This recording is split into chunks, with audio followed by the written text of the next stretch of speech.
are live. Right, I'm What's up, now. everybody? Yep.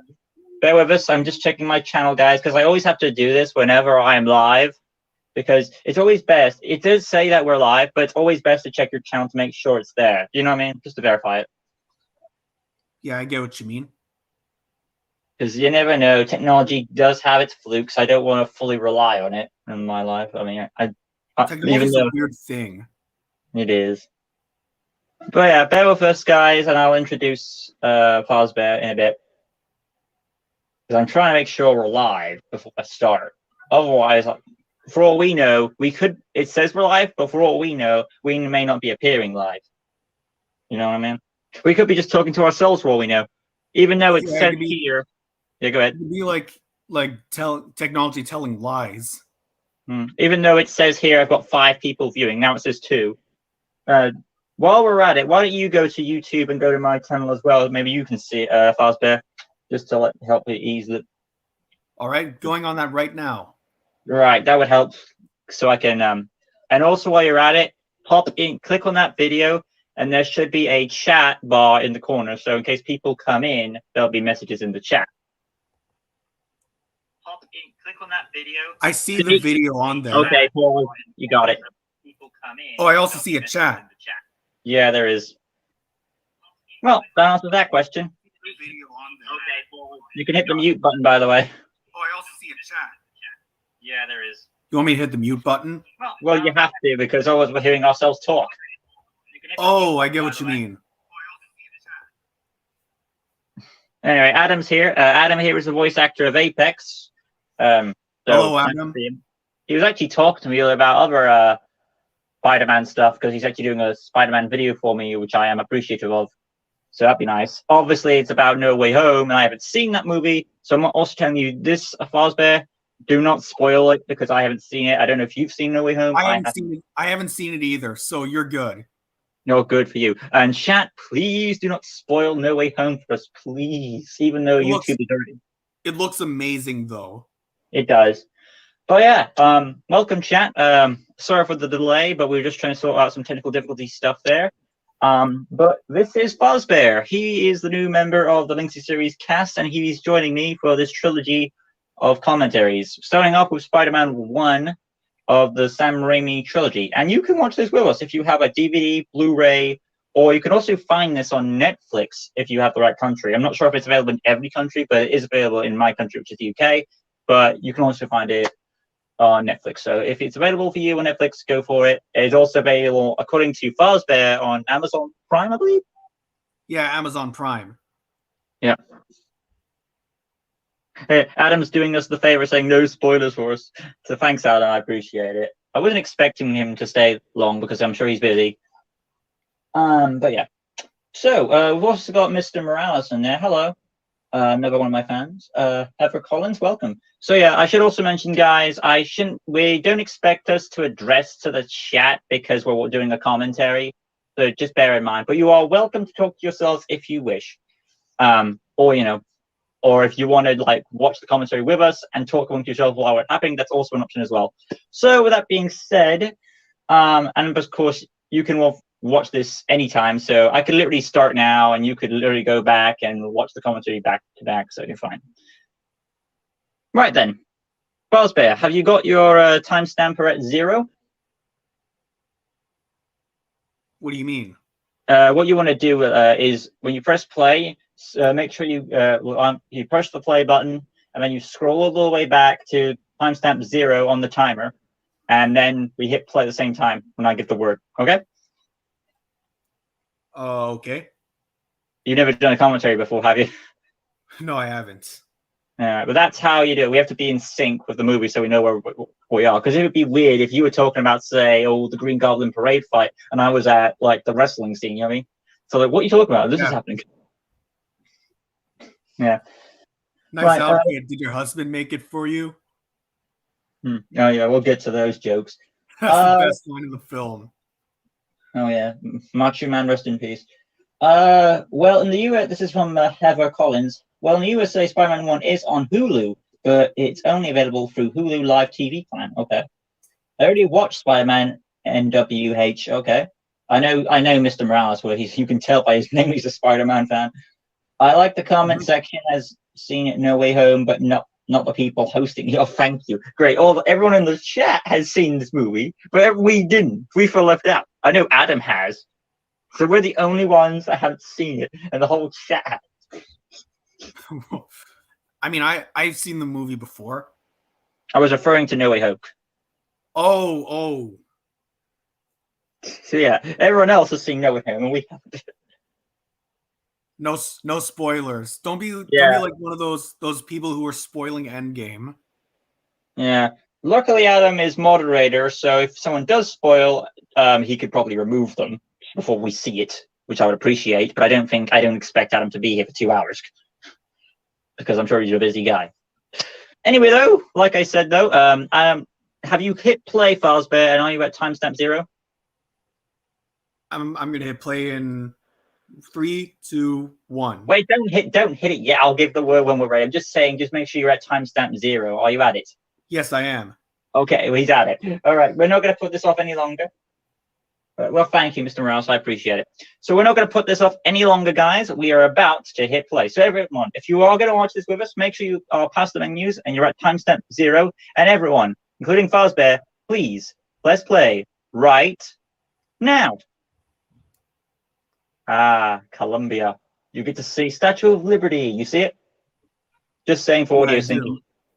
All right. And here we get the Danny Elfman theme. Are you a fan of this? Yeah, Danny Elfman's an amazing composer.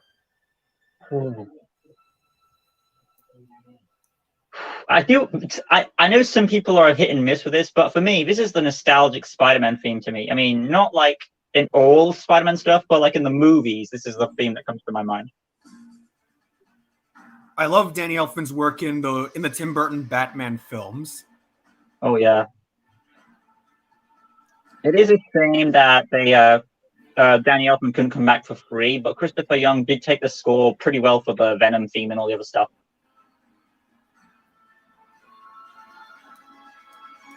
Yeah. And we have these credits here, and they do get better with Spider-Man 2 and 3. Yeah. Do you like the webs and all that, of the text in the webs? Yeah, I do. Oh boy. I mean, I'm at Cliff Robertson's text now. I think he might be a bit behind me, though. I could be wrong. There's all the veins, and there's J.K. Simmons bringing all the text in. I forgot how many. Well, there are a lot of good cast members in this. Absolutely. J.K. Simmons is perfect as J.J. Jameson. Oh, yeah.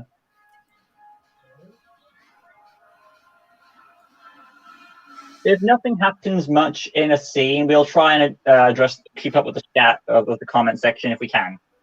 Yeah, there's Danny Elfman's line for the credit. Thank you, Danny. Oh, where's the Green Goblin face? Green Goblin's always been my favorite Spider-Man villain. What makes Green Goblin entertaining is how insane he is. Oh, indeed. It's a similar thing with Joker, you know? Oh, indeed. He's similar, but Goblin's more associated with his weapons than Joker is. If I do fall behind, though, I will let you know and pause and tell you when to catch up. All right, sounds good. I think it happened already. It did happen already. Pause. Where are you at on the timer? Because I fell behind a few seconds. Because my TV has this glitch where it'll turn on and off for no reason. Oh my god. I'm afraid so. So he's probably ahead of you guys. Where I'm at, you know that I'm at the 240 mark. All right, 240 exactly. Yeah, exactly. So don't expect this stream to be professional, guys, because we've got, like we said prior, technology has issues. 39. Technology works for different people in different ways. Yeah. So 240, you said, right? And if that's the case, on screen I should be seeing Laura Ziskin, right? On the credits. Probably. Because what's on your screen? Where I pause, I see a few digital buildings. Right. Any webs? Yeah, webs. Any Webs text between two buildings. Correct? Wow. Yeah. Is there any text in said webs? Well, there's some letters floating. They're about to make text. All right, go. Now? Yeah, go. I already hit go.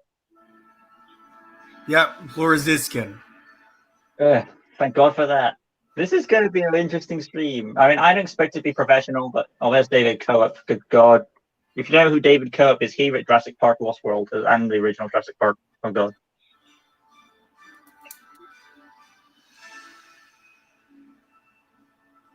Not really. I'm talking to.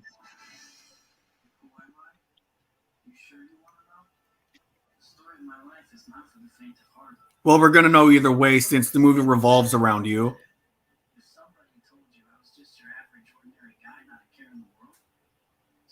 Somebody lied. Yeah, who was that? Oh, Adam is watching the movie with us.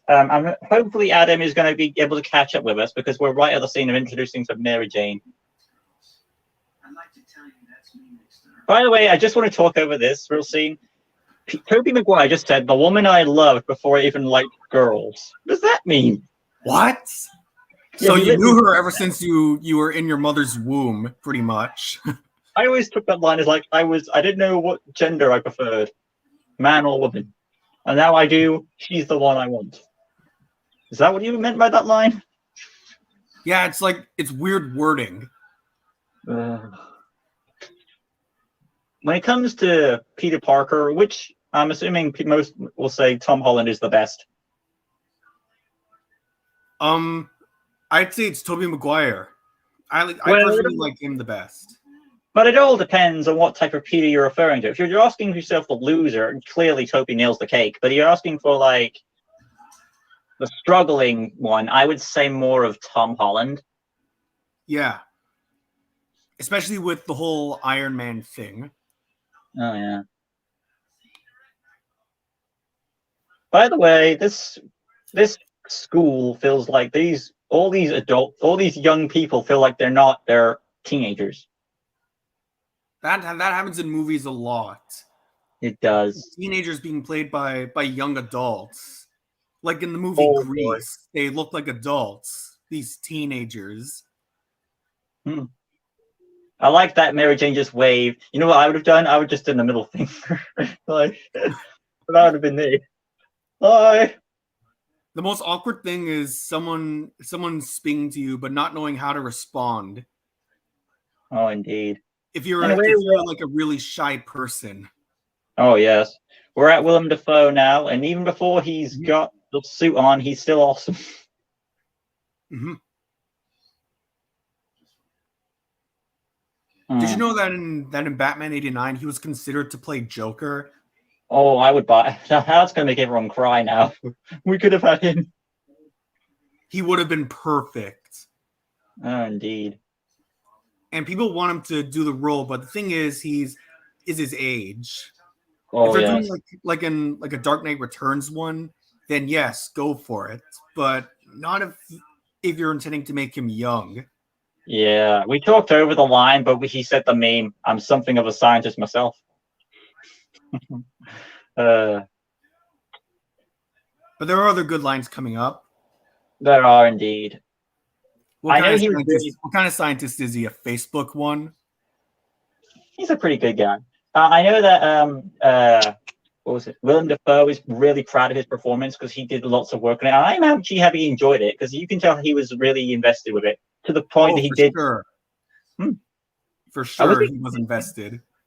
I wasn't expecting him to do some behind-the-scenes stunt work that he did. That was impressive. Oh, he did. Yeah, he got on the glider and all. That was cool.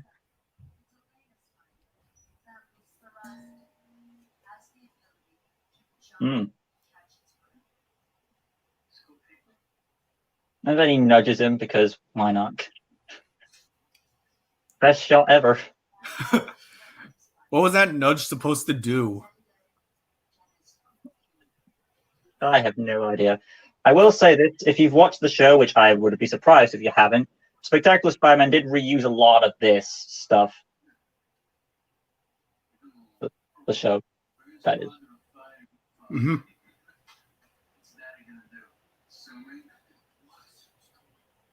Why does the teacher look longer than the students? Yeah.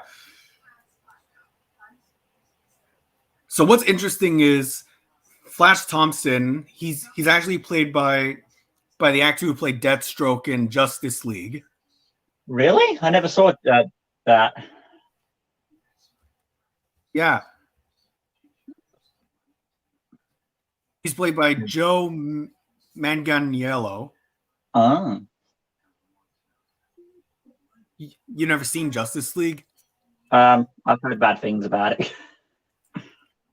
Well, it depends on the version you're watching. Boy. Anyway, though, we're coming up to a scene now. Harry, basically, from what we learn, is like he reveals later on that he always had a thing for MJ, but then who wouldn't, apparently, in the according to the comics. But so in a way, he's kind of using Peter. It's a love triangle between Peter, Harry, and no, not Harry, or Harry and MJ.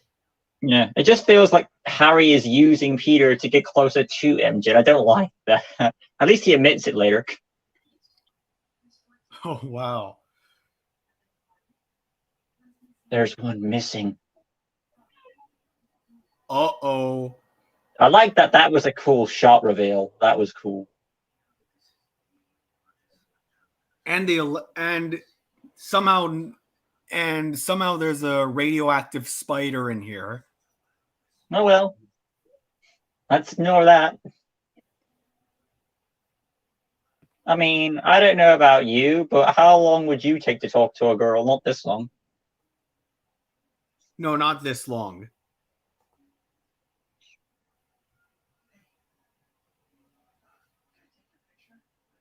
And I want to ask, can I take your picture? Well, at least he asked for consent. True. I mean, I know one time this actually happened to me in real life where there was literally a DeLorean on my street, and I was like, "Oh my god, I want to take a picture so badly." But it was someone else's car, but I did, so I respected and said no. I mean, they didn't say no. It's just that they weren't around, so I just left. I mean, I could have just knocked the door though. Anyway. And right here we have a pretty cool shot. Oh yeah, that spider. Peter doesn't notice this. Of course he doesn't. I mean, you would notice. If I was holding a camera like that, I'd probably notice a spider on my hand. Oh yeah. That's gotta hurt. And he doesn't go to a doctor for the That's what I'm bite. about to say. Why does he do that? Why does he? I mean, if you got bit, wouldn't your first prime instinct be, "Hey, I got bit. I found your spider." Yeah. But nope, he doesn't do that because he thinks he can handle it, I guess. Or go to the doctor.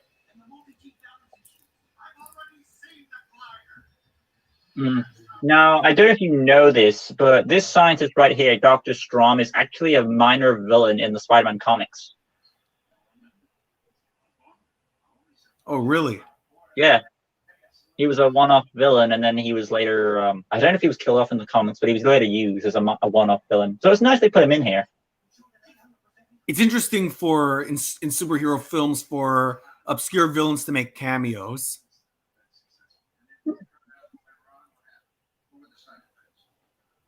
I'll just keep up to date with chat real quick. Imagine being the girl or a bystander just watching some guy staring at you without saying anything. That'd be kind of creepy, though. I think about it.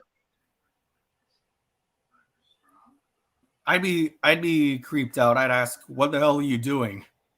You might also feel a spider crawling around your hand. So. Maybe that's why the spider bit him to make him stop simping for MJ, stop stalking. Oh boy. And now we get some development for Norman. At least it doesn't come out of nowhere.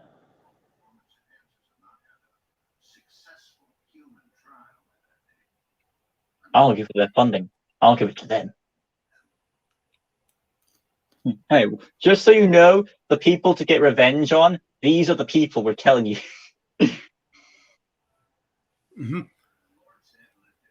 Oh boy. And here we got Cliff Robertson. Clearly the best Uncle Ben we've ever had, in my opinion. I think what I can't really say anything since I haven't really thought about who the best Uncle Ben is. What's sadder for me is that Cliff Robertson's Uncle Ben right now is wearing the same type of clothes my dad would wear, and he's no longer with us. Oh, sorry to hear that. And it just makes it more heartfelt for me because I know what's going to happen to Uncle Ben. He's like, irony for me.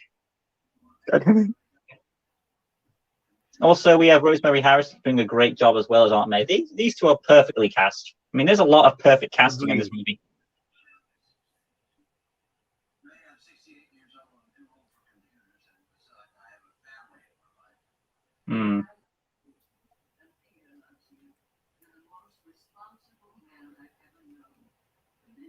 She's right. Yeah. What makes this performance even great because it feels so relatable and realistic. Oh, can you pause? Oh yeah, from both of them. Oh wait, can you pause for a second? Oh sure. Where's your timer at? Now we just got to know what your timer is. It's at 13:47. Oh, I'm ahead of you by a few seconds. I'm not sure how that happened. 13. I'll go to about 13:40, and I'll catch up. Did something happen that we skipped? I don't know how we lost sync because I knew we were in sync before. 5, 6, and one more. All right. I always hell of it. I'm at 13:49. I'll be fine there. No, I'm at 13:50 now. Hell of it. I'll let you catch up a few seconds and we'll be even. Now. You're 13:50.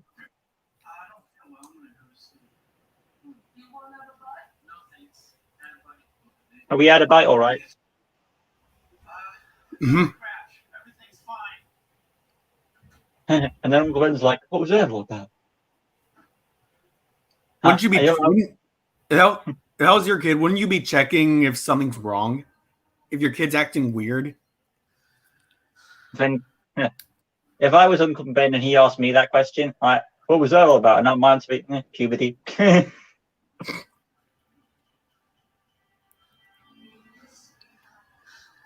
then he's tripping balls. And I'd be like, a kid looking like that is hitting puberty just now. If you've got epilepsy, dear viewers, leave the room. I always found the skeleton that appears next to the spider awkward. It's to establish that he's changing.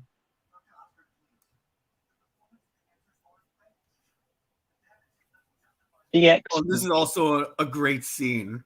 Oh, yes. The Goblin Transformation. Because we have to see both transformations of the hero and the villain simultaneously because symbolism. Yeah, and it leaves room for the rest of the movie. You know what I'm saying, right? Yeah, I know. I also think Adam was referring to uncle and aunt, not just the uncle. Yeah, I know. Both of them are well portrayed. I wasn't trying to just put a socialize on the uncle, but they're both portrayed. The version of Aunt May and Uncle Ben are too old. Oh, according to Adam, he thinks they're too old to be his uncle and aunt. You agree with that? No. Okay. I really don't think age should be a problem because, like, parents, I'm sick of it. They're pretty old in the original source material. Yeah. I myself am an uncle, and I look the age that an uncle should be. So, to each their own.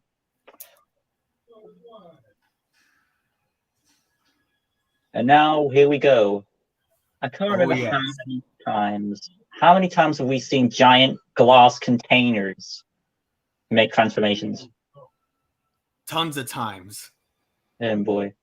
It as many times as we've seen villains that want to destroy the universe. And here comes the goblin gas.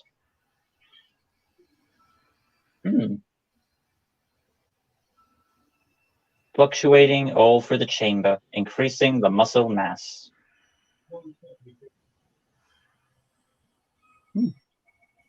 It's increasing. So there's a part in this that's unintentionally hilarious. Really? You'll see what I'm talking about pretty soon.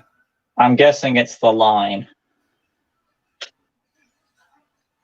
If it's not, then okay.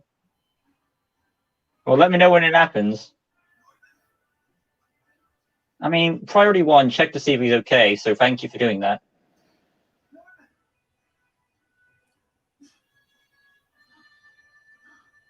At least there's one responsible person when something goes wrong.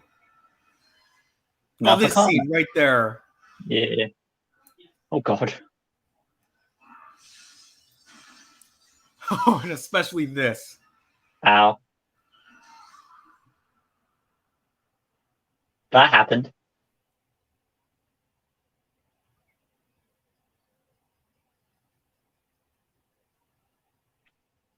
I mean, the way that was edited, Spiderman could have been dreaming about that.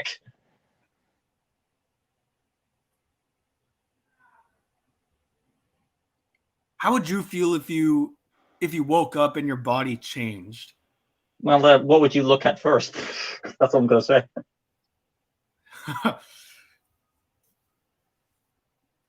I'd have to see what's visible. Good. Because I know other people would do differently.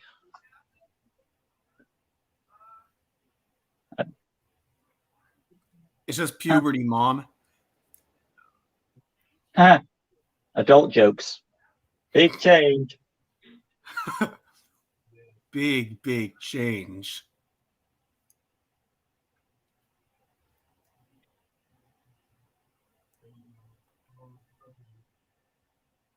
Well, I don't know the fact that he's able to spy from her window. It kind of looks like perfect, but what do I know? That his window is lined up with hers and she's changing? I don't like that. It doesn't help that he's shirtless too. That was stupid. What if someone saw you? Mm-hmm.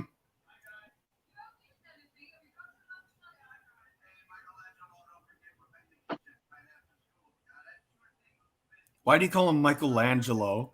Ninja Turtles reference?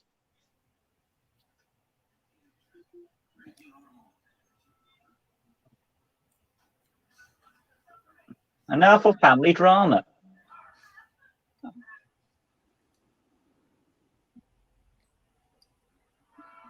I mean, this is the type of street what Franklin would have lived on from GTA 5. By the way, that's stalking, by the way, Peter. Mm-hmm. Even though the school is literally the same direction. But it's like it seems like he's purposely following her whenever she comes out of the house. The fact, yeah. You know what's weird? If someone was stalking you, you wouldn't feel that a presence, then you know they would follow you. You know what I mean? Do you think she knows that he? I don't know. But she doesn't. I don't know, to be honest. Like, I'd feel a presence, but she doesn't seem to acknowledge it. I mean, based on the distance of how far they're walking, I would have known or felt it. Every second time this happens. The second time the fast he's late. Especially since he took a picture of me yesterday. Oh God. Does he always miss the school bus? I'm wondering. I think it seems to me from what I'm seeing, it seems like the bus driver purposely does it because he hates Peter too. Oh boy. I was the bus driver. I would stop the bus briefly, then drive off.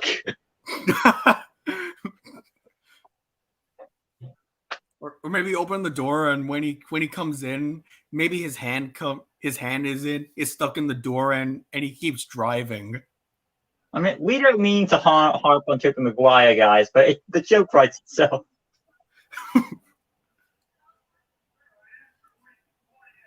Now Harry's father is going through puberty. I saw that message you attracted at him. I saw it. I'm not going to say what it was, but I saw it.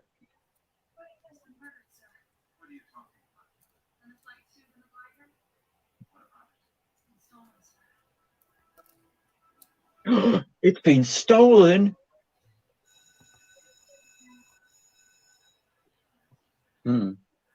Okay, at this point in this lunchroom, when Spider-Man first does that save for MJ, you would have noticed, right? Mm-hmm. When exactly would you say you grow suspicious that he's Spider-Man? Probably if I catch him climbing things.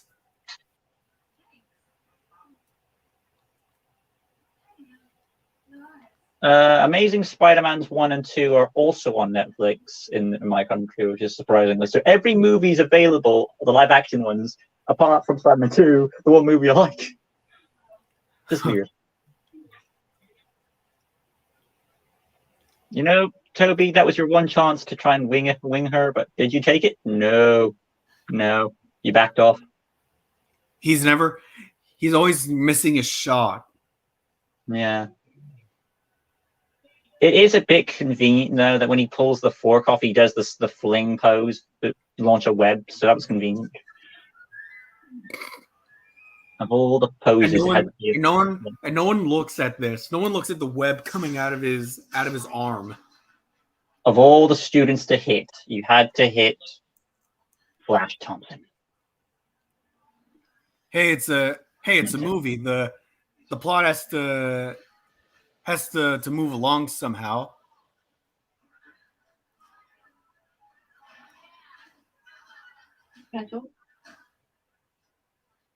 All right, you provide commentary. I'll be right back. I'll still be watching. I'll just be right back. All right.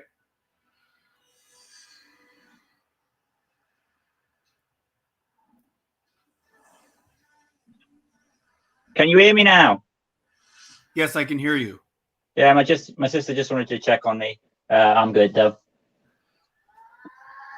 Holy crap! That's the first thing I come back to is a fist.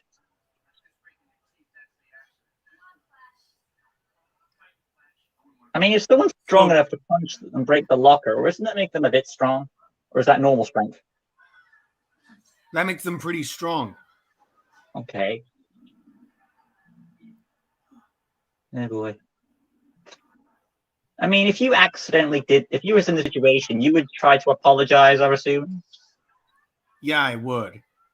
But if they were trying to fight me, I'd have to defend myself.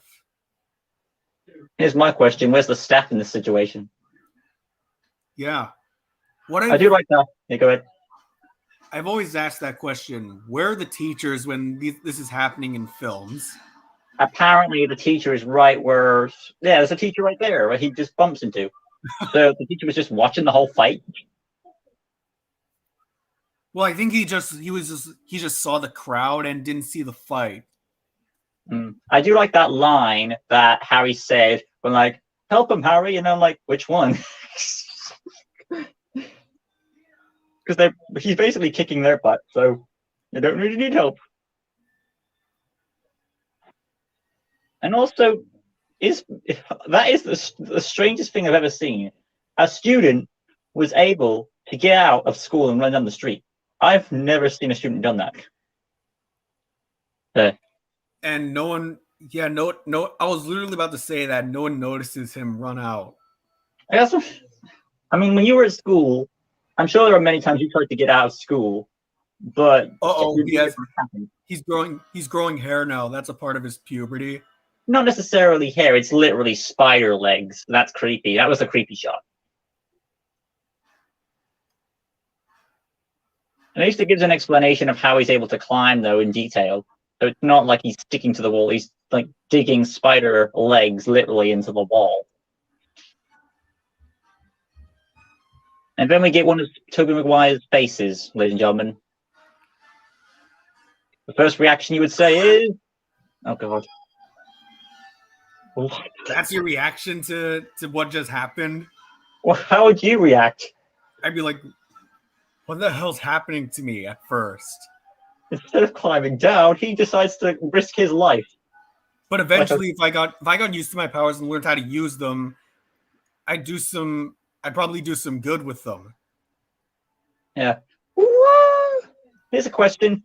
You know that he was screaming, right? How come no one heard him scream when he jumped across the roof? Yeah, and then no one sees him jumping on building after building. This is silly too. Oh God. Shazam! If you've seen Ben 10, he tried to do this in an episode. Oh God. There we go. You got there in the end. Go is the best line to say when you release your power. Imagine if he jumped and then tried to immediately try and get a web and he failed. Mm-hmm. Luckily, he practiced before he did it. You know, if somebody saw you on the roof right now, they say he's going to commit suicide. And tally ho! What? No one notices this. And then he smacks into a wall. What did you think was going to happen? The trajectory and all that? Ow. It would have been more funny if there that should have been a scene where he smashes into MJ's window. I would have been more laughing if that was like one of J.K. Simmons' billboards or something. Yes. That would be also good foreshadowing for Jameson as well. But, you know. I do like the fact that they address why, because if you remember earlier, he did say he was going to paint the room and then they follow up on that, so I'm glad it didn't came out of nowhere.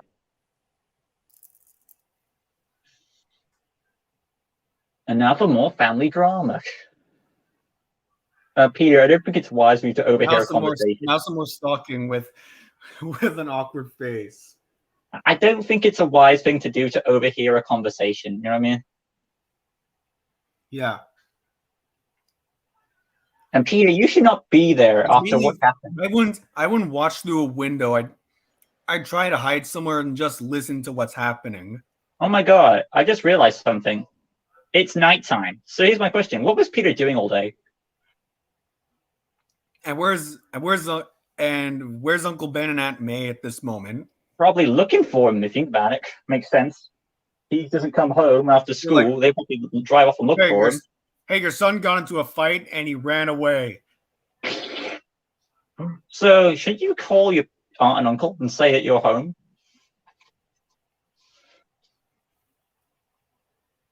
Just bad.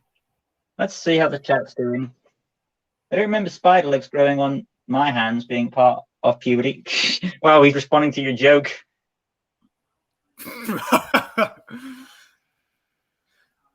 Well, I mean, some people go through different things in puberty, you know? Okay. Peter was shooting his web all day. Now we know what he was doing. Oh, Adam, I know what you were doing there. Oh, God, I just realized. Go, web, go. Go, web, go. Anyway, so we learned that MJ wants to do drama and act. I mean, that's not out of character because she wants to be a model, so it does kind of fit. But from what we later see, it's not accurate.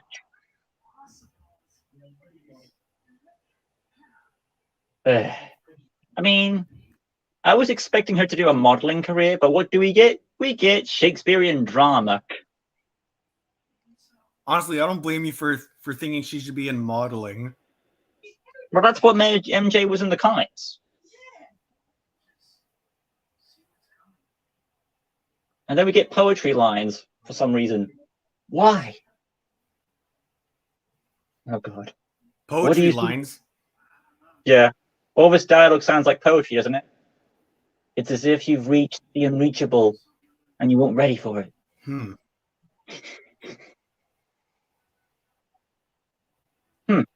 MJ's like, what do you see coming for you? And I'm like, well, we know what's coming for Peter in number 3, so. the constant arguing with MJ and him. You dancing down the street like an idiot. That's also coming for you. So it's like Spider-Man 3 in a nutshell. Sandman and Venom and Harry are the villains, while Peter and MJ have relationship problems. So Adam said, I find it funny that the actor for MJ, Kristen Dunst, can act, but the character can't. Because David Coe, probably the director, told her not to, maybe. Who knows? Wow. Hi, Flash. You're looking good. I just realized something. Flash should be pissed off at Peter. I mean, he knows where Peter lives because he lives right next to MJ. What'd you realize? Why doesn't Flash knock on the door and like, where are you, Peter? You were saying something, Faz? Yeah, they haven't showed up yet. Anyway, though, so Peter is looking to get a call for MJ.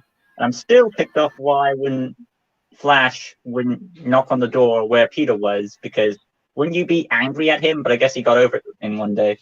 Surprisingly, he did the wise thing.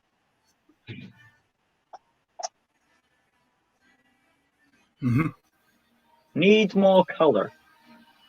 Okay. There's no way Tobey Maguire is that good of a drawer, clearly. He should be in art. Oh my god, why did they just show a shot of MJ in her room? Oh, it's Peter's motivation. That's why he's doing it. So he's being a hero because of a girl? Yeah, he's thinking with his you-know-what. I'm not going to say the word for obvious reasons. But we know, because I'm not going to say specific words, because not because I don't want to, it's more like I know people are smart. That's what I'll say. Yeah. That's her excuse. She would have seen webs. I mean, you would have seen webs, right? Yeah. Oh, look. That door was open that much. There's a web strand right there. Also, Dr. Pepper cameo, ladies and gentlemen. Product placement. I mean, Dr. Pepper's not a bad drink. I know Adam would say Pepsi would be better. Pepsi's the best. You're one of those. How come you don't? What's wrong with Pepsi? I'm on Team Coke, sorry. Coke's good, but Pepsi I think is superior. Okay. Product placement. Placement. Or maybe Uncle Ben just can't be asked to what the problem is. You know, they're pretty calm for not talking about the whole Flash fight thing. But they address it later. And they're also not asking, hey, where the hell were you all last night and all that.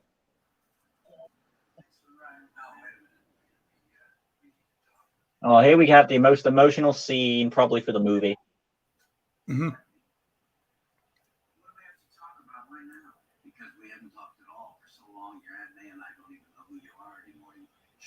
He's a spider furry. Oh boy. As much as we're playing over the scene, it's like, it tells me that we should be... I'll get to that later. Yeah. I didn't start the fight. I mean... whatever. He's right. He didn't start the fight. Peter was acting in self-defense. And what's the lesson here? What was it supposed to do? Run away? Your answer to that, Pazbear? I don't think you would run away either. I wouldn't.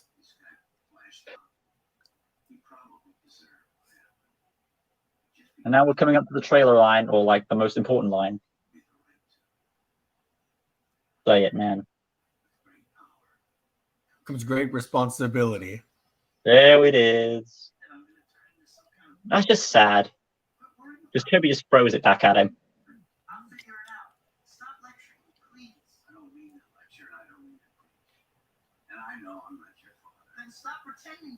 Ooh. Oh.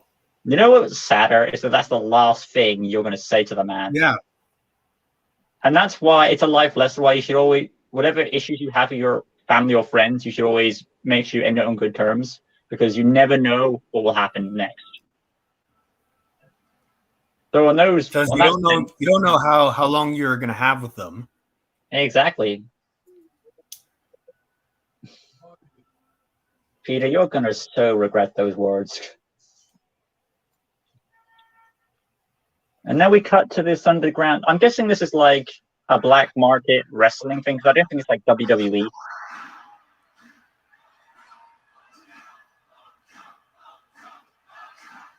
Bonesaw. Ow. Oh.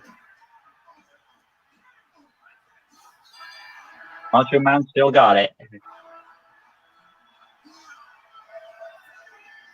I mean, if they did this movie nowadays, they would definitely either use Dwayne Johnson or John Cena.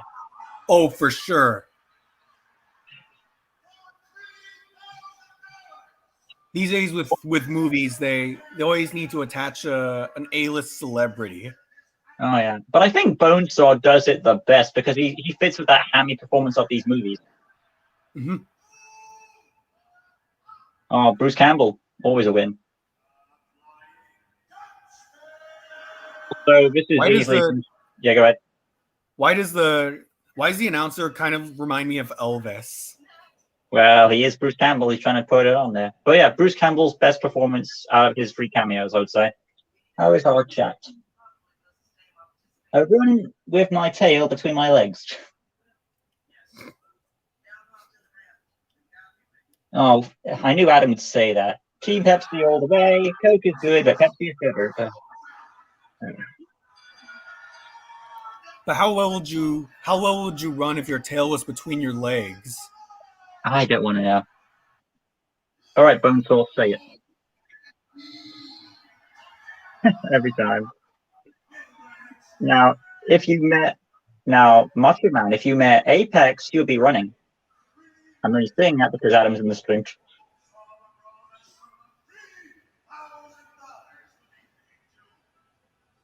What's your name, kid?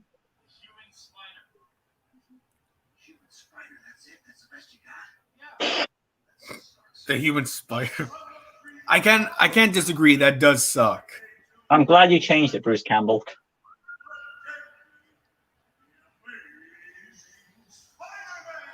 Now, what's supposed to happen is that in the movies is that what was it? Bruce Campbell's character was actually supposed to turn out to be Mysterio, and we never got that. Damn it! Oh, really? Yeah. That was supposed to be Mysterio? Yeah. That would have been awesome. Also, Bruce Campbell's character, you should be the first one to figure out that guy spinning webs is Spider-Man, since you named him Spider-Man. Mm-hmm. So pro wrestling is real. Because this tells us that the wrestling is real. Yeah, it is real. Oh, is it now? Random cage man. Why does everyone hate a cage match? Well, not everyone, but everyone. Some people don't like them. How come some people don't like cage matches? Yeah, some people don't. I don't know why.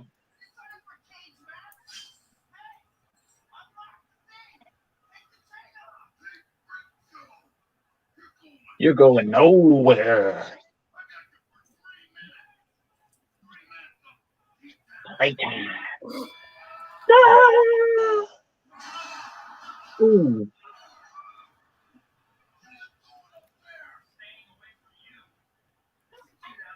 Oh, yes.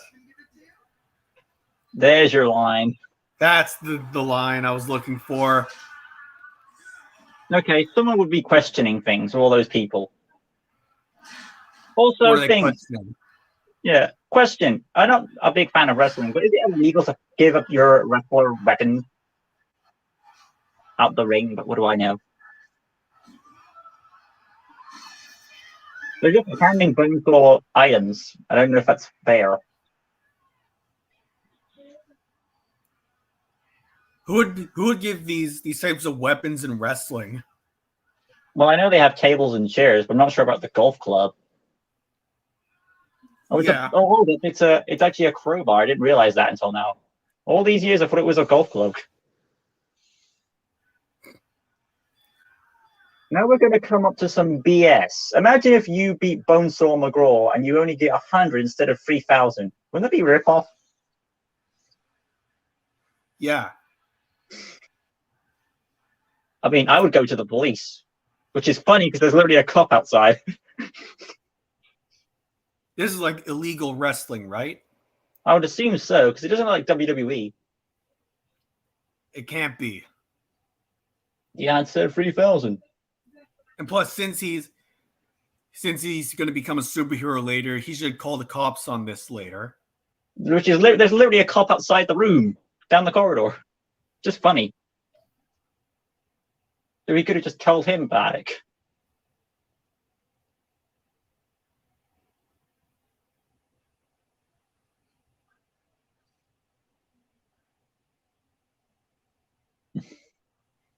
Now that guy is friendly. What a nice haircut he has, eh? Ah, yes. Why are you standing there? Because it's not his problem, as he puts it. Yeah.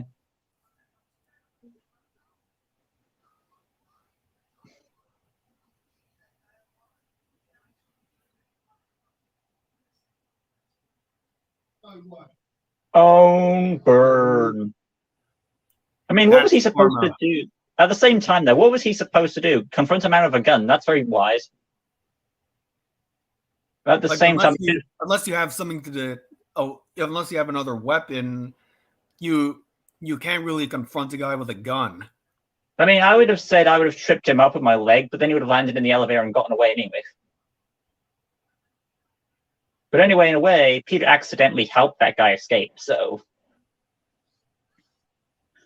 And if you was in this situation, you would be so bad for yourself.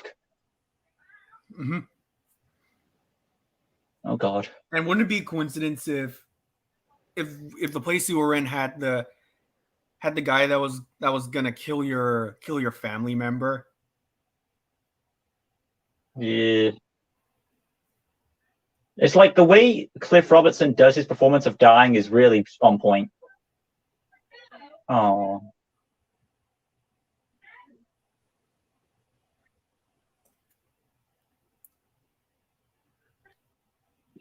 Oh. I mean, that's sad. The way Cliff Robertson nails a death performance. That's Oscar gold.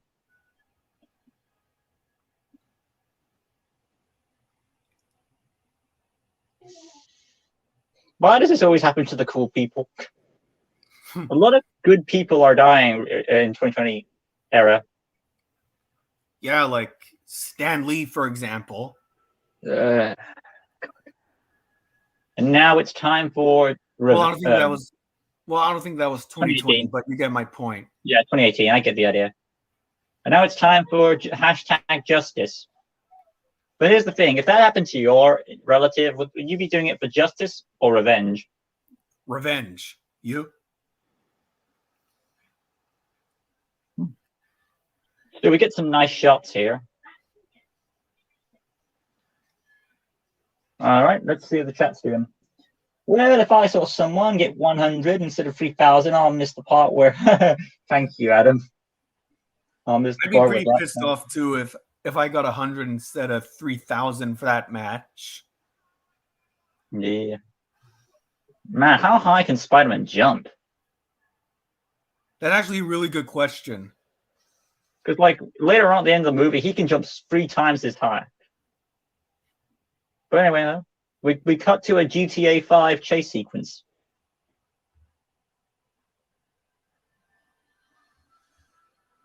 Whee! I don't like the fact that they just cut to a window. He runs to the building. What if a woman was changing again?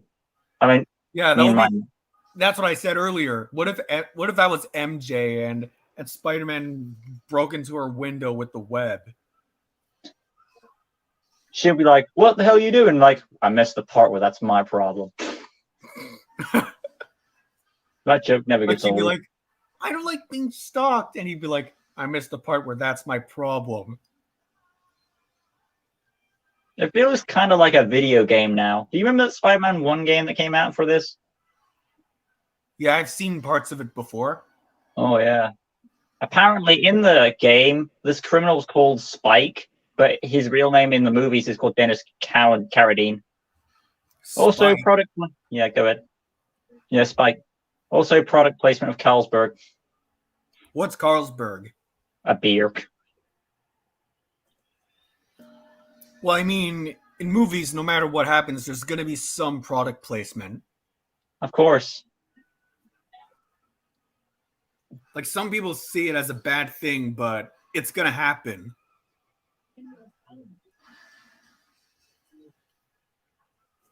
And then he crashes into this gate, and then the GTA 5 cops get out. Just imagine if Dennis Carradine was basically a GTA 5 character you're playing as, and Spider-Man's there too. That's basically what this is. Since when are you going to take out a hero with a gun? You know what's weird is that he drops the gun, uses a knife, and then suddenly he has the gun back in his hand. It's weird. Cool shot there, though. Okay. Ow. And... How is he not bleeding from that? Okay, the gun's gone. He's lost the knife now. And now the gun's back in his hand. It's just weird.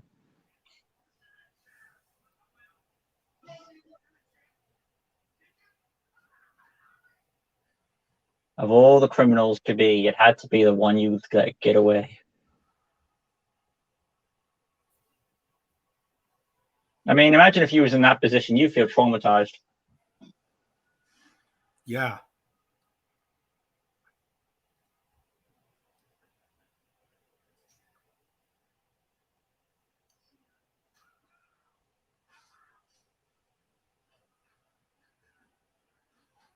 And then Peter has this look on his face. Is like, yeah, you deserve that. I mean, that's kind of murder. And he just murdered someone. No, he didn't really murder him. He fell, so it's not really murder, is it? No.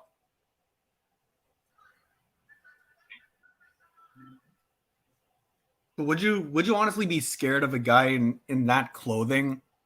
The one Peter's wearing now? Yeah, I could tolerate it. I kind of like Dennis is linked to Flint Marko in the third movie. This is from Adam, by the way.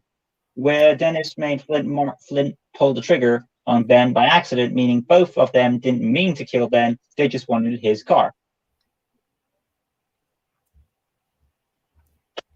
Interesting statement. Why did they want his car? Getaway, simple. I'm not going to run on foot, are they? Yeah. No, they're not going to run away on foot. Of all the cars to get, though, why would you take that kind of old type of vehicle? I guess it was the only car in the area. You think they'd get... Because I'd imagine they'd get a fast car.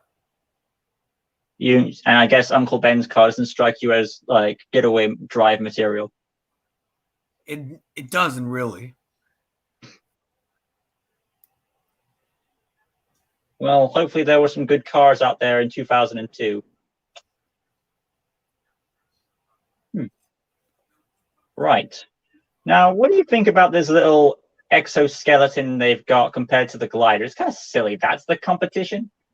It looks ridiculous. Yeah, that's clearly better than the glider. Look how slow it goes. Could you imagine the Green Goblin in that thing?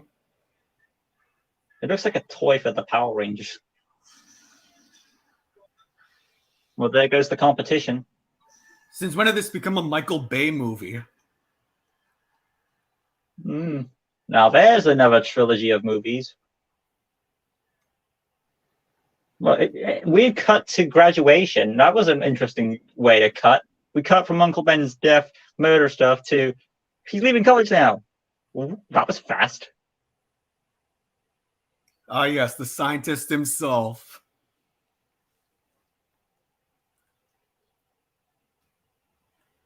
Oh, should you please for your son for a change? Well, of course, you're more happy for Peter. Then again, he did lose his uncle, so.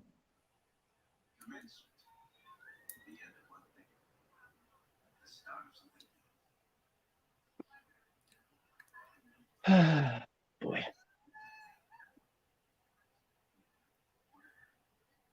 Here's your ring. What, were they going to be engaged or something? How long was this relationship? Hmm.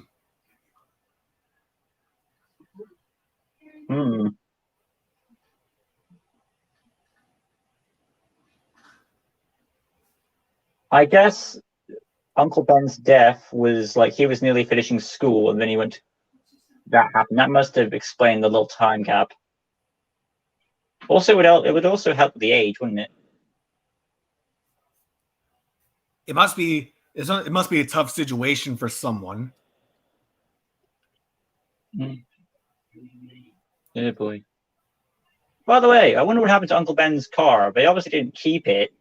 No, I take that back because I remember in Spider-Man 2 there was a shot where it was. So they did keep it. But that would be kind of awkward. Looking at that same vehicle, the vehicle that, Yeah. The vehicle of your dead relative.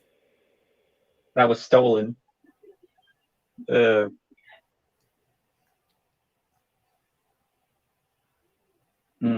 all been there, Peter. We've always cried when our relatives passed. Even after the day it's happened, you will always still cry and have a day where you still miss them. For sure.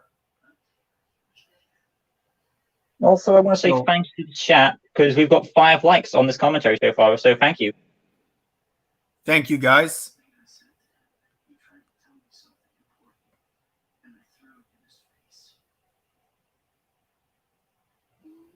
I'm kind of weird that he talks about that now, like the last thing I said to him and all that stuff. He mentions it now after his graduation. I guess it took him to be fair though, it probably took him some time to admit that. Yeah. I'm shocked it didn't come up the moment it happened. Well, he's been keeping that all to himself, which is kind of a selfish thing to do, but at the same time, it's not easy to tell these things, even to family sometimes. And now we're going to cut towards the montage. I like that he passes his old human spider suit aside to his drawing, because that's like a nice passing of the torch.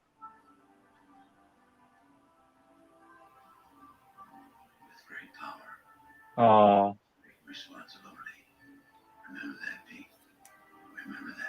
That's the most repeated line in history, probably. And Cliff Robertson, I would say, delivers it the best from what I've heard. And now we cut to the montage. Now, for those of you who know, they were supposed to put in the Twin Towers with the spider web, you know what I mean? But they obviously cut it out because of what happened in that year.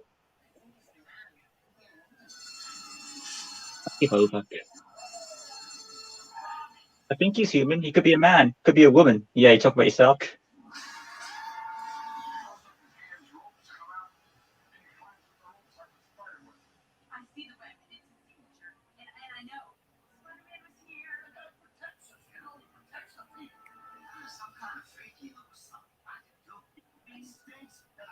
I love that guy. He thinks I don't like him.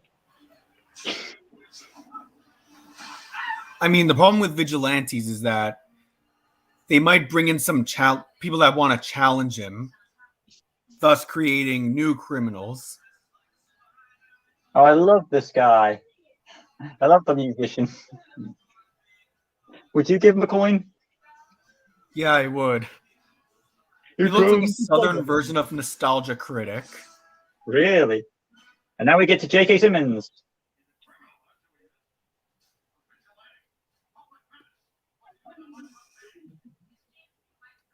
Well, what did you want on the front page?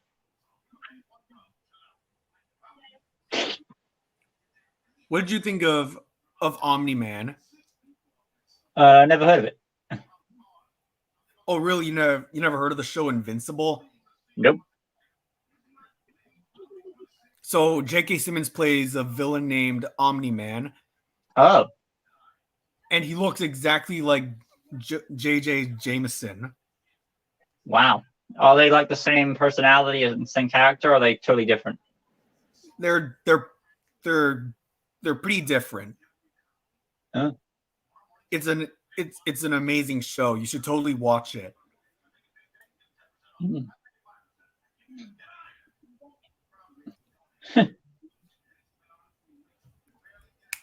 They mention a guy called Eddie, but we later figure out that's a different Eddie compared to the other one.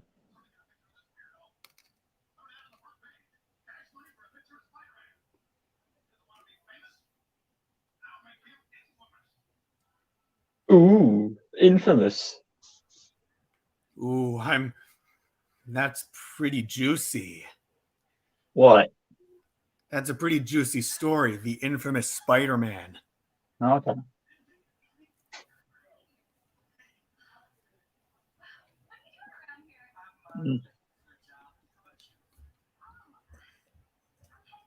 Now MJ will start lying. You could say she's acting.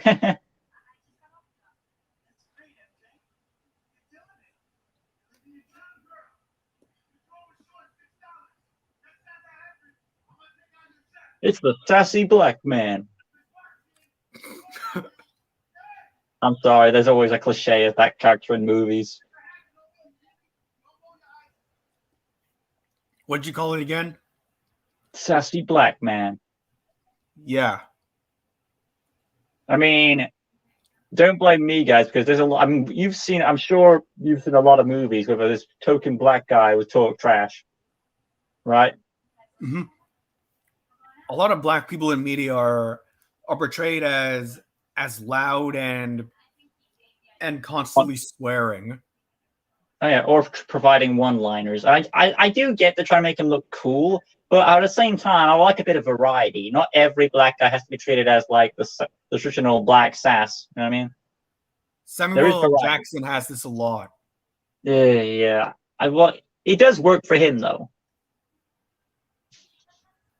Mm-hmm. And as much as have you seen Pulp Fiction before? Yeah. Yeah, he's exactly like that in Pulp Fiction.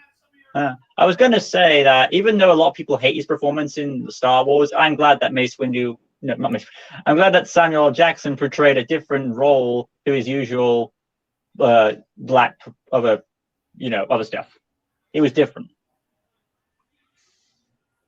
Yeah, because he always plays a gun-toting, swearing guy. Yeah, and as much as people don't like his performance as Mace Windu, because I know a lot of people don't, it's different, and he's playing it seriously. He's able to play it straight, which is a nice change. Anyway, let's see how the chat's catching up. MJ is acting as a waitress, so she is in the actress industry. She is.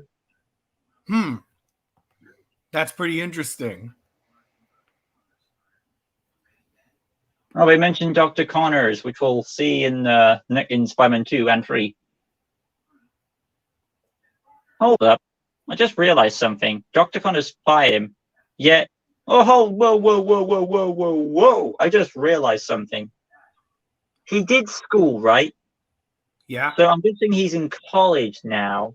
But it's weird because Dr. Connors fired him, yet he's going to university/college in 2 and 3 with Dr. Connors. I don't. What do I know?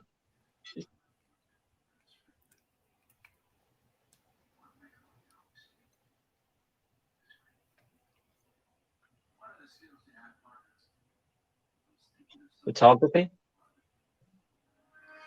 He is pretty good at that. Where you also were able to make a Spider-Man suit with only $100. Yeah, artistry. He can get into art. By the way, why the hell design? Yeah. Why the hell does Tobey Maguire's Spider-Man always feel the need to say woo? I know that Spider-Man does quips, but saying woo isn't really tricky. Anyway. Like, would you be intimidated by someone saying woohoo every time they fought? Well, we're going to get to even more corny dialogue from that. Also, by the way, according to J.K. Simmons, photos are the crap.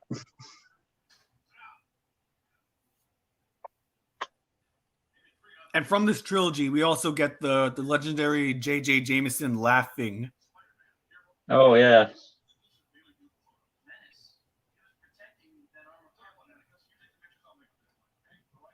The laughing meme from J.J. Jameson is how I react to people being shocked by the Mysterio plot twist that he was evil the whole time in Far From Home. Because that laugh works in any scene. You could literally edit. It's like when people say Suicide Squad is the best DC film. Oh, yeah. This has got to be J.K. Simmons' best performance he's ever done. I really can't think of anything else that was more entertaining than this. J.K. Simmons' voice is very iconic. Oh, yes. He's done a lot of stuff. Especially now in 20. That big yelling voice, you know it's J.K. Simmons. Oh, yeah. He does a lot of roles that are very formal. Because whenever I see him, he's got a formal suit on in his role.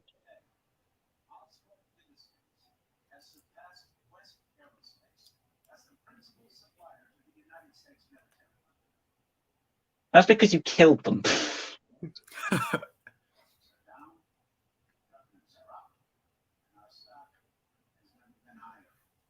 And because of our success, we're closing the company.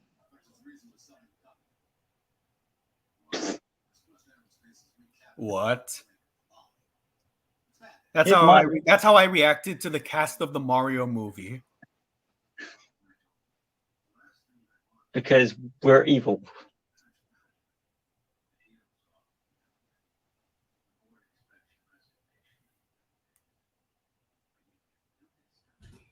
Now for a slow-mo line.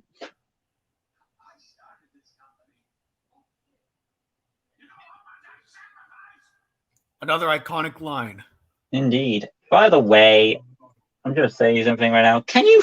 I don't think this is how it works. I don't know how this works. We're like, oh, you're the CEO, but we're firing you. Can you do that? That's what I've always wondered. Because this happens again in Amazing Spider-Man 2, where like, due to your actions, Harry Osborn, we're going to fire you. Can you fire the CEO if he's like, you're the boss, but we're going to fire the boss? I'm going to look that up right now, actually. Can you fire the CEO? Oh, boy. While you're doing that, we're cutting to the parade sequence, which is literally the scene I remember most as a child, because it's when the Goblin first showed up.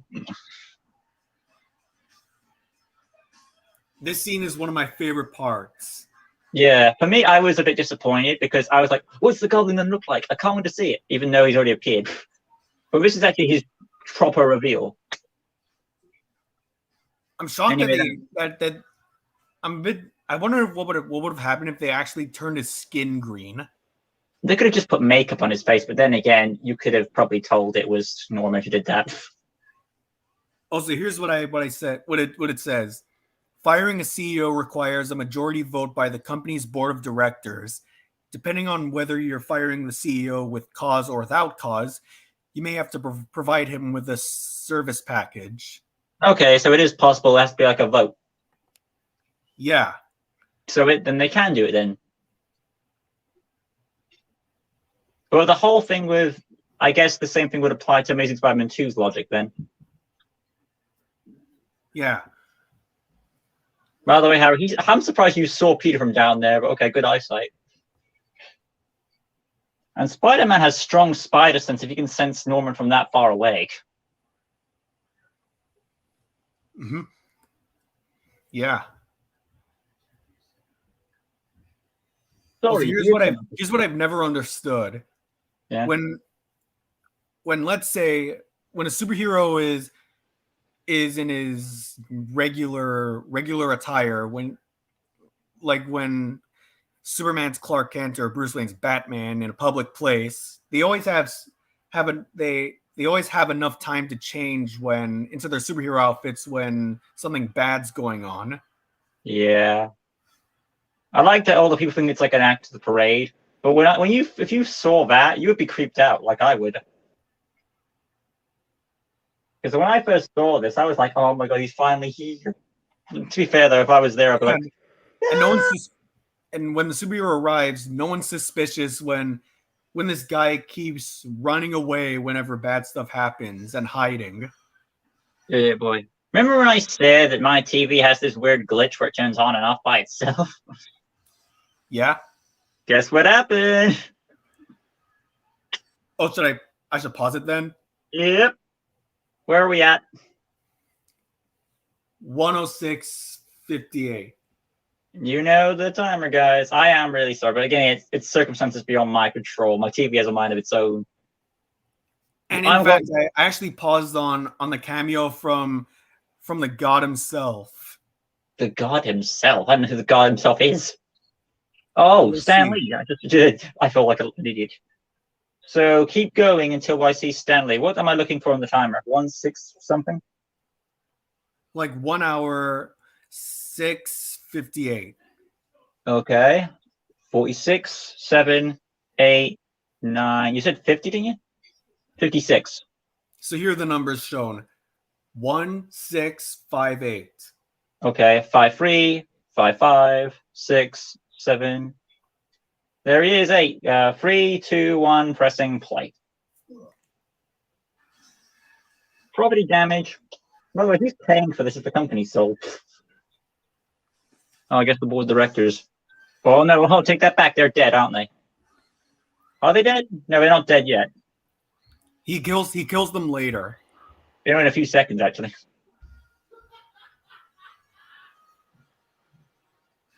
Of all the women to be in danger, it had to be his one true love. By the way, that piece of rubble would have fallen by now. Movies always have coincidences. That's a meme nowadays, that out am I? Because it's like they use it for the No Way Home stuff because he's back. I would... If someone... There is so many funny sequences of that. First of all, If Norman did that to me, hello, my dear, I would laugh because that mask is not intimidating. And second of all, it's Spider-Man. What is this, Power Rangers? And 3, why the hell does not move? Sorry. How would you react if you were sleeping and all of a sudden the goblin says, "Hello, my dear"? Depends on the costume. If it was that costume, I'd be laughing. I surrender. Now, for those of you who don't know, my demon voice comes from the Green Goblin, so I'm not really going to complain too much. Oh, I definitely see similarities now. Impressive. So you know Death Note, do you? No. Oh, I don't watch much media. What'd you say? I don't watch much media now. So, anyways, it was an anime where there was a live action adaptation, and if you know about how anime adaptations are done, it wasn't that great. Well, live action ones. And anyways, Willem Dafoe was one of the evil characters in it, named Ryu. I'm just going to catch up with the chat. We may see Dr. Connors, but it won't be Dr. Connors. My Dr. Connors, it cold-blooded. Get lizard puns. I wonder if the Green Goblin's glider is environmentally friendly. With all that gas, hell no. No, I wouldn't. It's definitely not environmentally friendly. What is this, Power Rangers? Look at the smoke coming out of it. Yeah. We'll meet again, Spider-Man. That the whole parade sequence feels very like a 90s toy commercial. But at the same time, there's something charming about it, you know? There is. Let's see, what else was I going to say? There was some, I don't know. Yeah. I've lost it now. How with it? But still, it was fun. And of course, he puts her at Like when you look closely at the scene where MJ is hanging onto the Spider-Man, you can clearly see that it's a mannequin dressed up as Spider-Man. If you look very closely.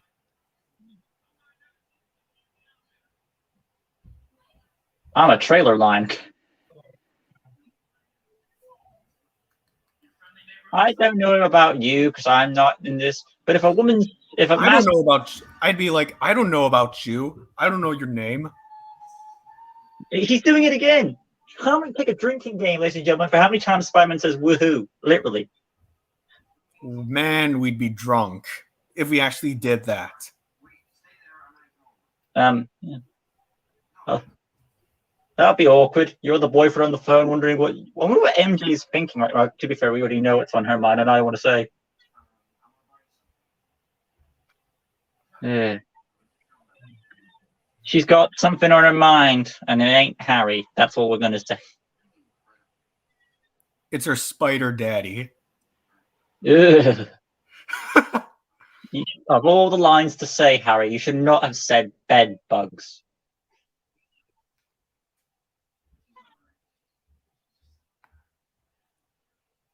Yeah, you should have told. Also, I should mention there's a spider in my room, no joke. Uh-oh. It's not my time yet. I mean, at least Peter's cool with the fact that they're going out and he's not being a dick about it. Yeah, that's good. Otherwise, he'd be acting like an incel. Yeah. What was that thing? That was one of the coolest villains in Spider-Man history, Harry.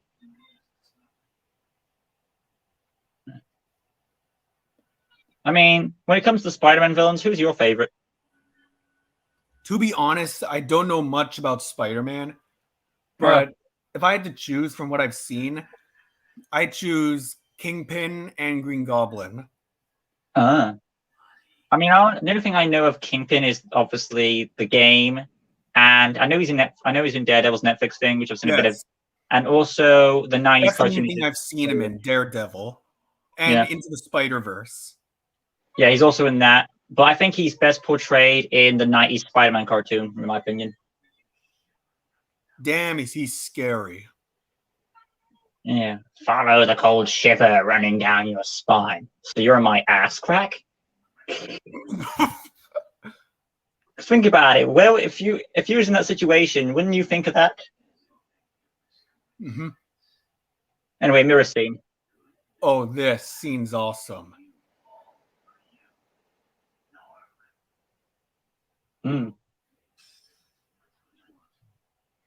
So this is where he becomes the Joker. Oh, sorry, I meant Green Goblin. In your way.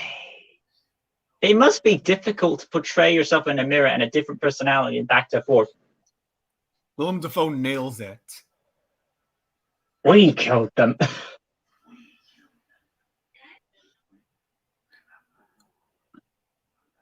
We are Venom. I mean Goblin. That's another thing. All these villains in the Raimi trilogy, most of them anyway, good to free, have a split personality. Ark, Venom, Goblin.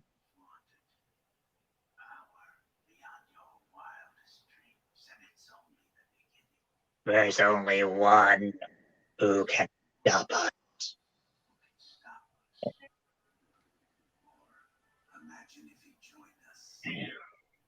Rape time.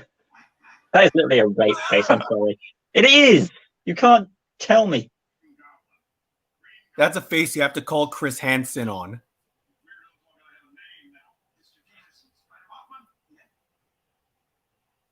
So, J.K. Simmons names him the Green Goblin. Later on, though, Norman will say he's actually called the Goblin. Or whatever.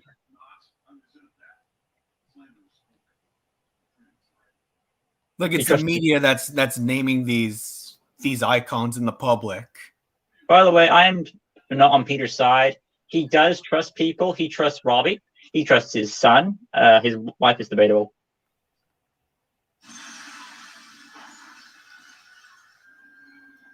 And speaking of which, it's a nice continuity because he defends Peter instead of telling him who he is. See? He could have told him the truth. Who is the photographer who takes Spider-Man's pictures? And I don't know him. So, yeah. That's cool. And he has time to change. Bleep. Why would you say that? Wait, did Spider-Man say, let mom and dad talk for a moment? He did. That is awesome. Oh, that's so romantic. I will love you forever. Let me carry you to safety. Why does he carry him like that if he wants him dead? He wants to team up, remember? That's his plan. I mean, they can't really team up if he's dead, can they? So this is like the villain trying to manipulate the hero scene. Yeah. Which is what Delilah does in the Lynxie series, but I think I do it better than this, to be fair, because of the dialogue, but whatever.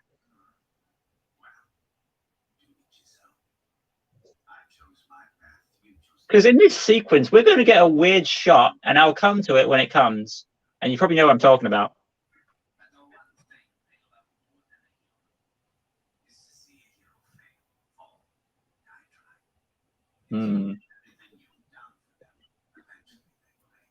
Because it's right. And then this. He just slaps him like a black man.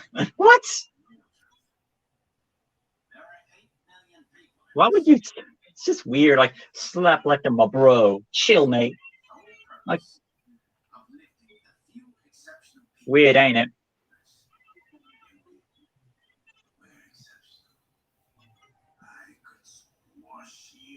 Then why don't you? Because these are how comic book villains are. They talk instead of doing it.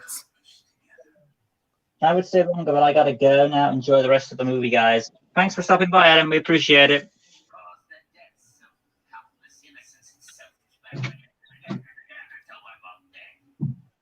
Think about it, hero. I mean, he's not wrong. I mean, it is an endless cycle. You literally just said that there's only one person who could stop you, and you have gunpoint at him, and what do you do? Absolutely nothing. Say it again.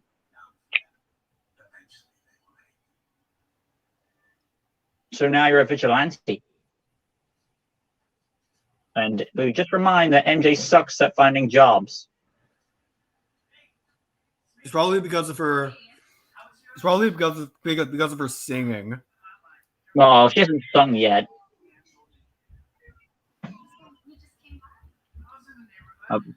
Foreshadowing dialogue. I was in the neighborhood. I mean, if you was MJ and later on Spiderman says I was in the neighborhood, you would literally put two and two together. Perhaps. Especially Tobey Maguire's similar voice.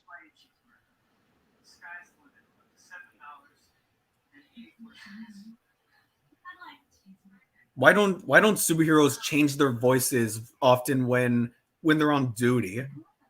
I mean, I do that for my show, but because I know it's a mistake in movies that we apparently know.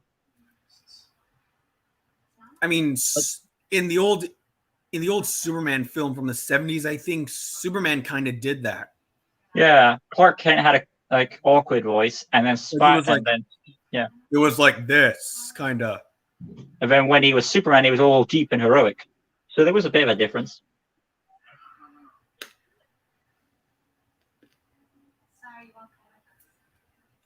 Of course, there's a storm happening when MJ leaves. Of course, the weather is the irony channel. I don't know about you, but would you walk in rain in heels, or is that traditional for women? I don't know. I'm not going to judge. No, I wouldn't. Plus, I'd never wear heels, period. Oh, I know you wouldn't, but I'm saying if you're the opposite gender, but I don't really know if that's suitable. I would have to ask my sister in rain. I'll probably have to ask my sister this, but she would probably say no.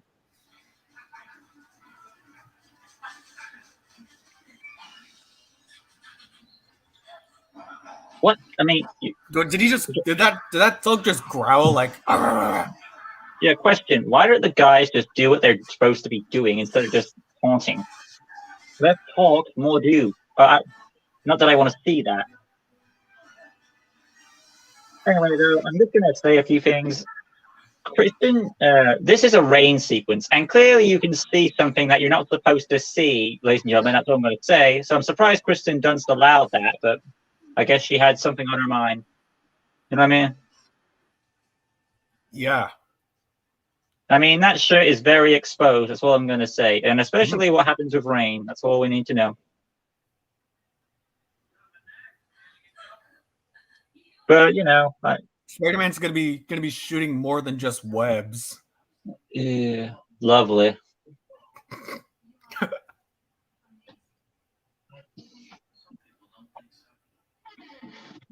Are you? Tell it to the vigilante. If any Spider-Man says, I'm gay, and then goes off. Because what if he was a gay This is the best superhero? rain kissing scene ever. I suppose. But Spider-Man, would you really take that risk? I mean, if you was a hero, like, what if she actually reveals your I think identity? it's because of trust he's doing this.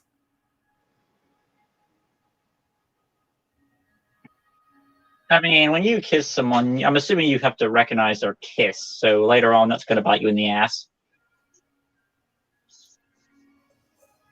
There is this thing called butt biting, you know. What biting? I don't want to go into detail. Point is, though, that when you have, that's just another thing we're going to get Spider-Man 2 is like, now you have a love interest.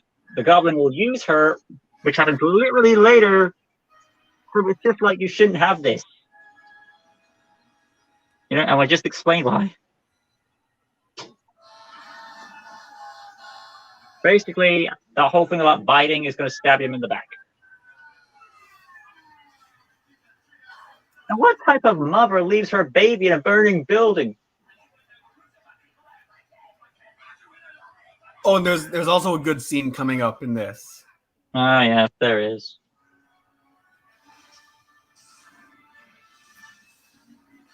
Cut to Spider-Man swinging off and leaving the baby to die. But why didn't you grab the baby first? That's what I'm saying. Why didn't you grab the child?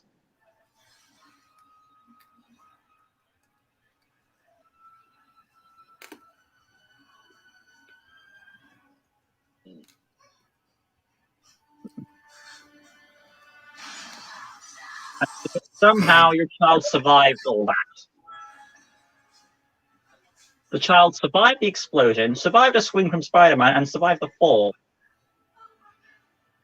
Without a scratch. And they're perfectly unscathed.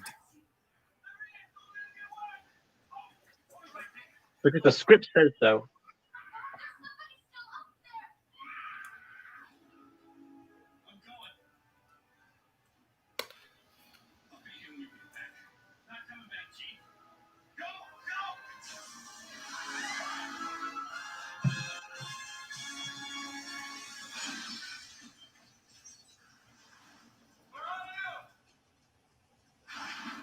I mean, we know now who caused the fire in the first place.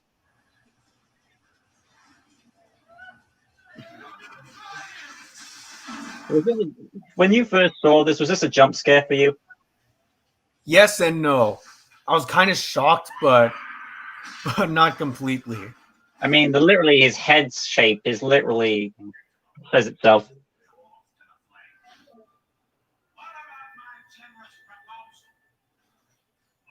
You know what's awkward about Gobby's mask? What about it? Is that you can kind of see Norman's mouth. Yeah, you can. Because you have to somehow get a performance out of it from your actor.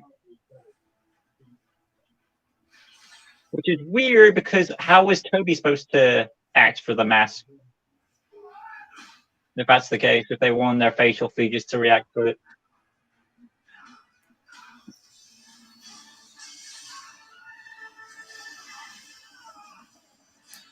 So that's a prototype of the Goblin Blades we'll see in 3, only better designed. It's more like a boomerang.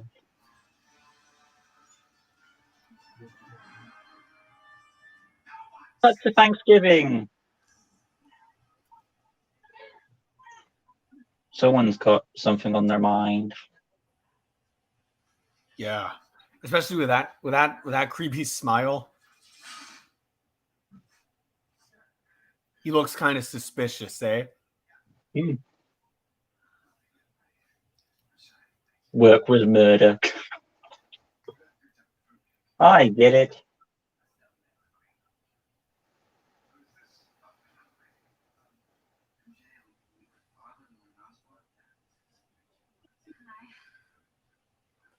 So I can blow you up. Pretty. Norman should have said, "Hello, my pretty." Or maybe he should have said, "Hello, my dear." That would have bright memories. That would be awesome, though. And then have MJ scream again.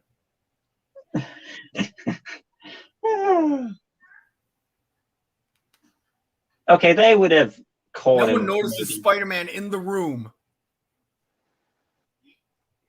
He should say, "Why is there Spider-Man's costume in your room?" He'd be like, "It's a Halloween costume." No, yeah. But Halloween just passed. And then he'd say, "I'm preparing for Halloween." Yeah. Kind of a slob, isn't he, with this room? I'm like, all brilliant men are. Really? Okay. Blood? I'm suspicious. I mean, it would have been funny if Norman picked up the blood with his finger and licked it. Well, we'll get to that. I'm like, how did he move from there to there?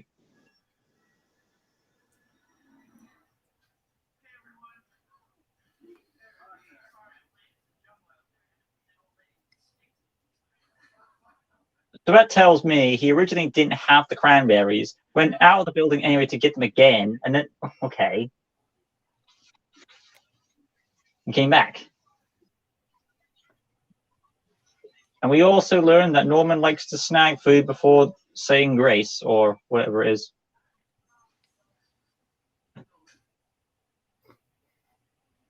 I'm gonna kill you, face.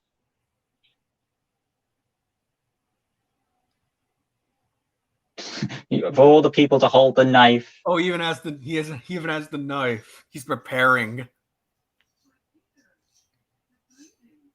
You had to be bleeding now, didn't you? Well, to be fair, we saw it, but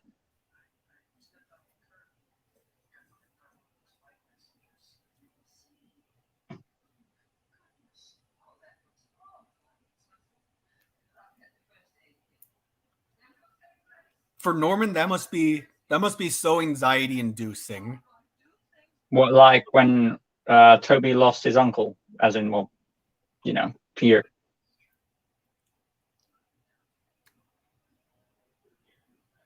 Like when he figured out that how he lost his uncle, that type of anxiety.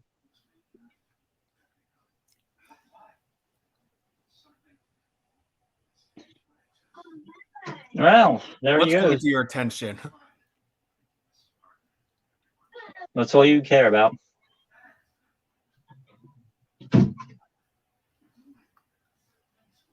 I gotta go. Wow. Yeah. Oh. Well, think about it. Why is MJ dating Harry? What exactly does she see in him? It's because she's important to him. Because if we think about it, there's literally no connection. So the only reason why she's dating him is that because he's rich. That just shows you're a gold digger. Exactly. Because if you think about it, there's not really a connection there. Like, oh, they're good friends. I mean, yeah. So I think Peter and MJ actually have a good connection.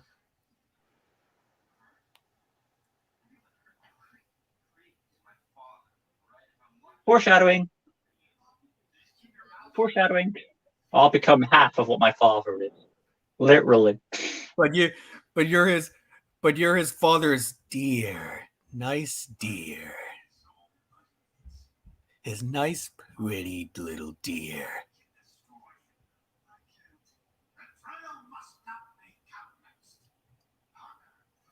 You know, what happened if your butler walked in and saw you doing this? That would, I'd have to explain that. I'd have to explain, I'm doing some acting for myself. I don't know. I just like to be silly. It's a Walmart mask on a chair. The heart.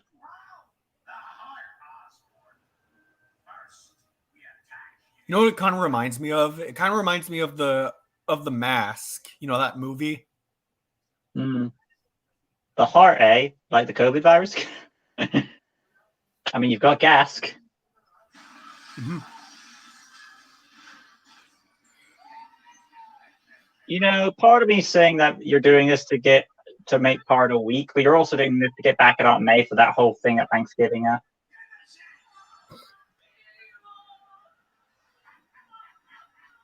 Those eyes, those horrible yellow eyes.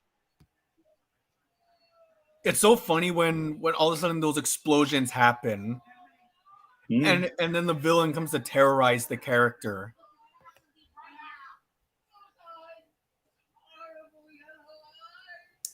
She'll live.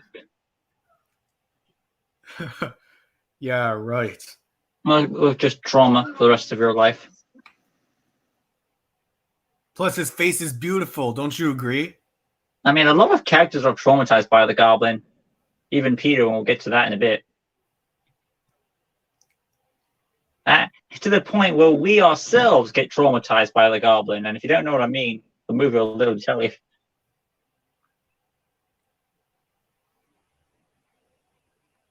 I mean, which is funny because, like, that suit isn't really intimidating, but somehow Norman makes it work. Imagine if the Green Goblin was your sleep paralysis demon.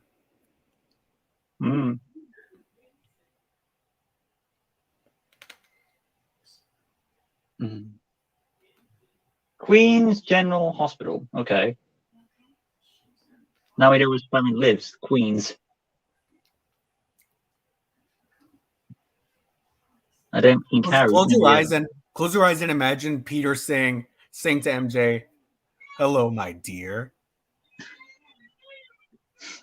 You're the Green Goblin. What a twist! Yeah, I blew up my arm. I hit her that much. Oh boy, as you do. Poor Chloe. You can hear the sounds of my sister and What her. are those noises child. in the background? That would be my niece making her cameo for the video. Now you know. I knew she would show up eventually.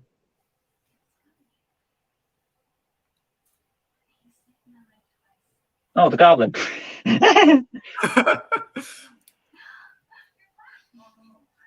I've got one thing to say to you, Mary Jane. Like imagine the Goblin holding MJ the way he did for Spider-Man and saving her. Well, now we get to some poetry lines.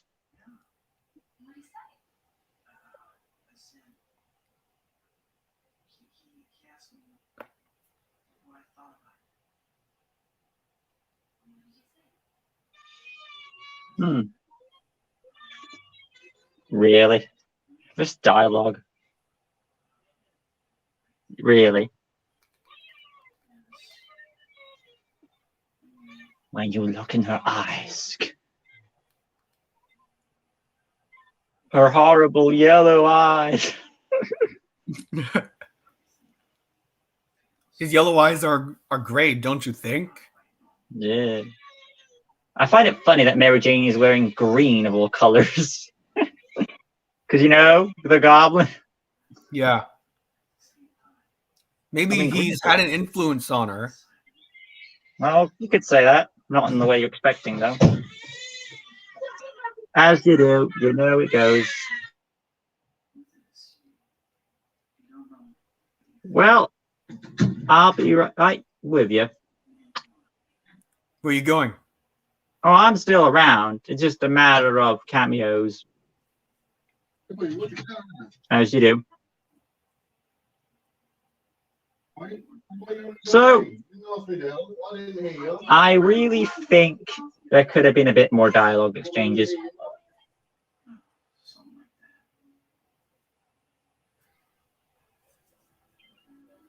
That's called eavesdropping, Aunt May. Even her smile gives it away how much of an eavesdropper she is. I mean, what if Peter was saying something dirty? Also, speaking of which, that door has worse. If Peter said something dirty, that it would have been so funny if Aunt May was still smiling like that. Wow. Okay, he clearly saw you, so don't try to throw Here's a it off. question: how would you, if you were in a relationship, how would you react if you saw one of your friends holding your girlfriend's hand?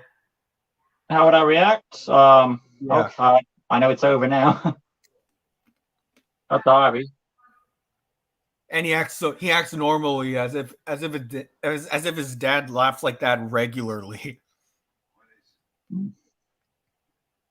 I mean, what does Norman do when everyone else is outside? Goblin, we need to have a little alone time. Too awkward. And here's the thing, is like, how much of this is Goblin and how much of this is Norman? Yeah, that's true. I know some people have said that there are some points where Goblin takes control of some parts of his body, and there are some points where Norman's in control of his body. Or is it Goblin pretending to be Norman?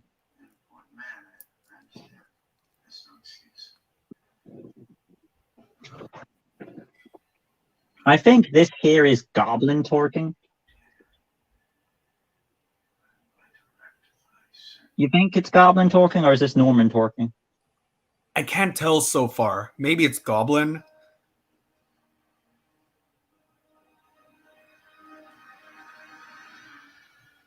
There it is.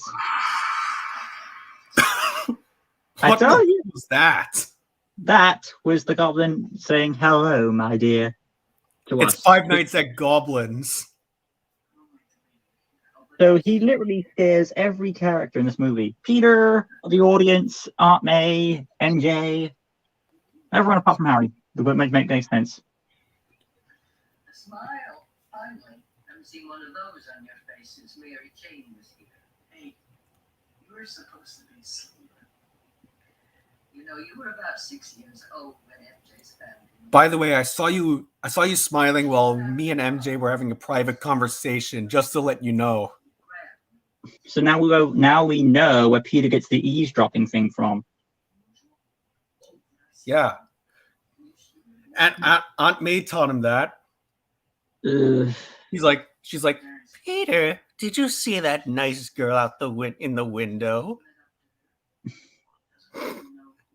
Yeah, I did. Aunt May. Why?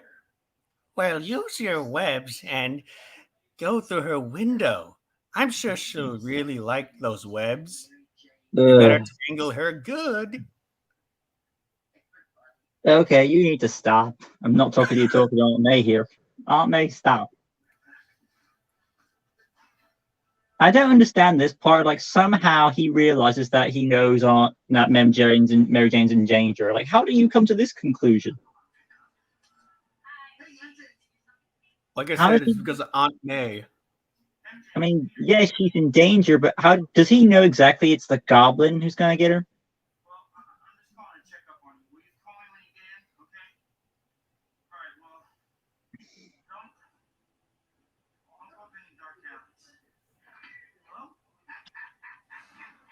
You have a phone call. Where is she? And you cut to the bridge, and you think that means MJ's going to die, because if you know the comics, you know what I mean? Yeah, I know what you mean. Unfortunately, I was Gwen Stacy, but it was kind of a throw-off scene. She would have fell to her death and died right there.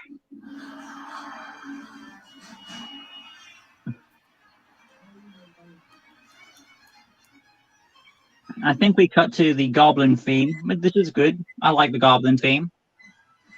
This is the Goblins theme. Yeah, you didn't know that. I'd say it fits him. You also get him singing, which is that's not a bad thing.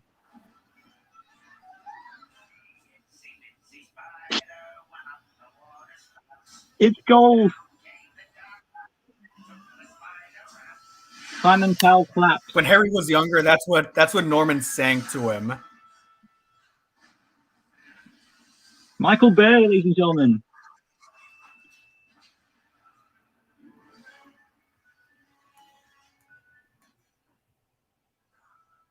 I've made the finale setup. We need a finale, Spider-Man, so this is it. I gotta say, Goblin's pretty good at this. And he's pretty strong. With one hand, he's able to do that.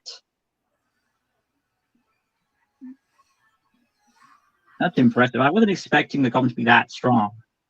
Angry Birds. Whee! That is one hell of a swing.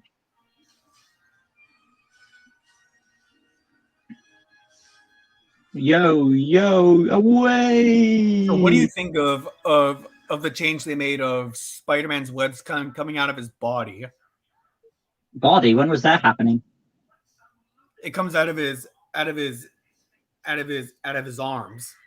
You mean how I feel about organic webbing compared to web shooters? Yeah. Oh, it saves the trouble of limitations, so there aren't any limitations to his web powers. So it's a way to, for the movies, it works better, so you don't have to worry about reminding the writing script, like, oh, we need to make him run our web sometimes. So it's easier, I would say. Hi, Agostino. It's like how they changed Scorpion's, what's it called? His blade? Yeah. Hi, Douglas. You know Mortal Kombat, right? I know a bit of Mortal Kombat. I tried to play Mortal Kombat X, but I didn't like the game, so it wasn't for me. All right. So just anyway, yeah, go ahead. Like how they changed Scorpion's blade coming out of his. It's like how they changed Scorpion's chain blade to come out of his arm, is his hand. All right. I was just gonna say, so he was supposed to choose, and then it cuts to him saving MJ first, and you're like, oh my god, he sacrificed the children. And it's like, no, he saved them both. But right here, he's struggling to hold that cable with one arm. So that tells me the Goblin is stronger than him, because we saw the Goblin with one arm do it easier. You know what I mean? Yeah. Oh, is he? What gave that away? You know, I'd rather sit here and cry.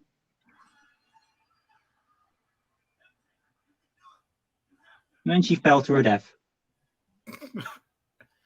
Some hero he is, eh? Well, it's more like her fault for not being confident in herself in the situation.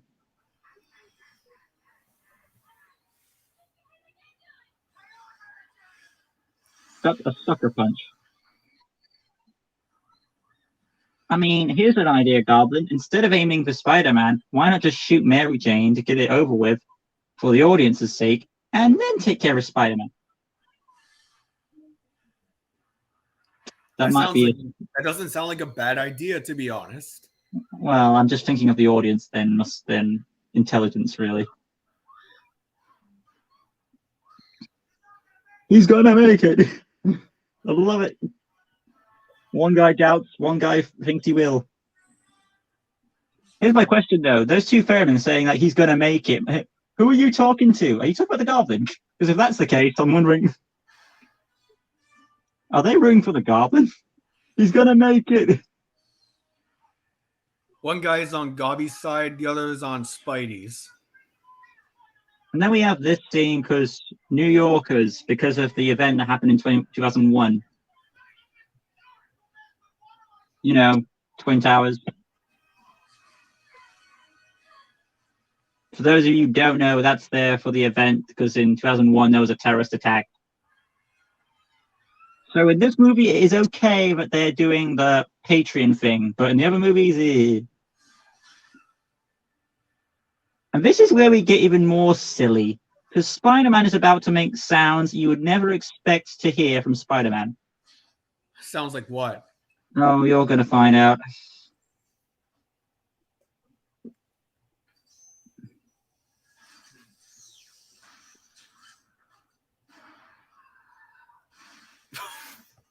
That's one.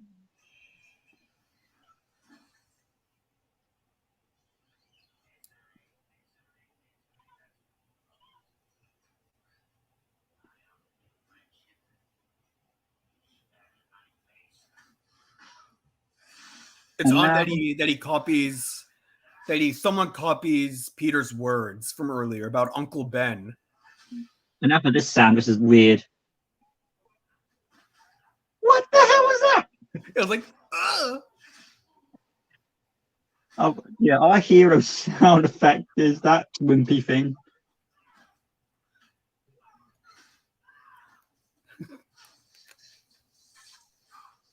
Yeah, that's gonna work. I mean, it's just a temporarily thing, like Swords of Light. The Goblin's been shown to have supernatural strength. Obviously, that wouldn't work. That was a Mortal Kombat kick right there.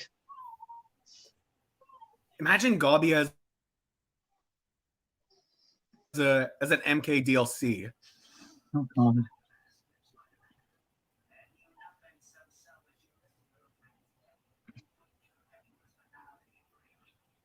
That hurt. Like, here's the Oh, real that- mouth. I see the real mouth. Yeah, like it's the Alien movies. You know It's what I mean? so funny to me. Like the Alien stuff when you see Yeah, the the Alien. xenomorph. Yeah, that's it.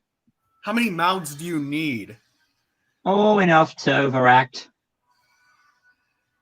Wait a minute. Infinity War stole this scene when Captain America was fighting Thanos. Mm. You It notice feels- that? This fight feels like a stunt show, though.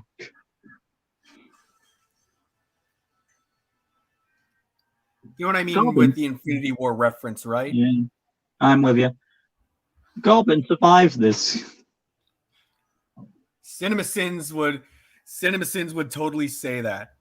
Yeah, I watch them, so I do try to pick up some of their lines.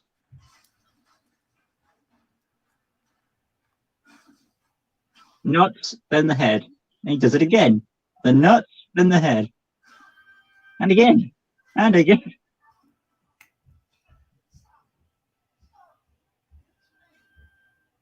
MJ, it's you?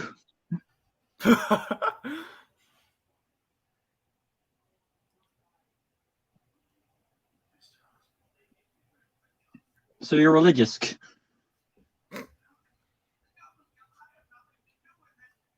So it this would be a funny plot twist if Aunt May was the Goblin. or Uncle Ben. Oh, Uncle Ben would be heartbreaking. So, do you believe that part of this is all the Goblin pretending to be him, or is this like part of his body is and the other part is Like, not? as you can see, it's pretend. It's obviously pretend emotion because of what's happening right now.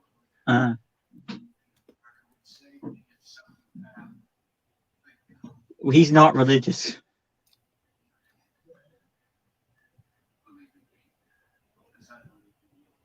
Believe in me, I am your only God. I've been like a father who kicks the shit out of you. I am somewhat of a father myself.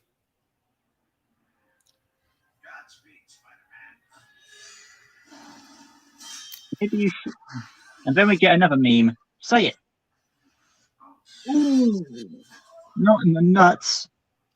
Of all the Oh, is places that a to get. nuts? Yeah, you didn't notice? Oh, That is so gotta hurt, man. I thought it was the torso. No, it's not. If you look where the glider is properly, in this shot here, you can see it. Because it's lower than the stomach, Yeah. right? You see it now? Mm-hmm. Yeah. Ooh. That, well, for all us guys, we know how that we don't know how it feels, but we could imagine. You know what's weird about comic book films like this? Yeah. They always have the big villains that are in many comics die in the first time they meet. Here's a question: why did Peter Parker take off the Goblin suit when bringing him home, because it makes him look like an idiot. You know what I mean? If he had just left the suit on, Harry would have put 2 and 2 together. But no, does he do that? No. He doesn't know his father was the Goblin. So he makes Spider-Man look a murderer. Like, tell Harry that it was an accident and your father was the Green Goblin. But no, he's not gonna he's not gonna talk to him until movie 3 about it. It's a bit late, I think. And you heard what I said earlier, right? About comic book movies and how it's weird how they have the big villains that are in many comics die the first time they meet. Foreshadowing Spider-Man 2. Well, we need some sort of trilogy, so how about this? We'll set up Harry as an arc. Harry would be a great villain to lean on, you know? Boy. And there he goes. Harry's walk of shame. I feel like Harry's best part is in movie 2 for me. That's just me. What would you say? Would you agree on that? That Harry's best in 2? Yeah. All right. Now enough with your speeches.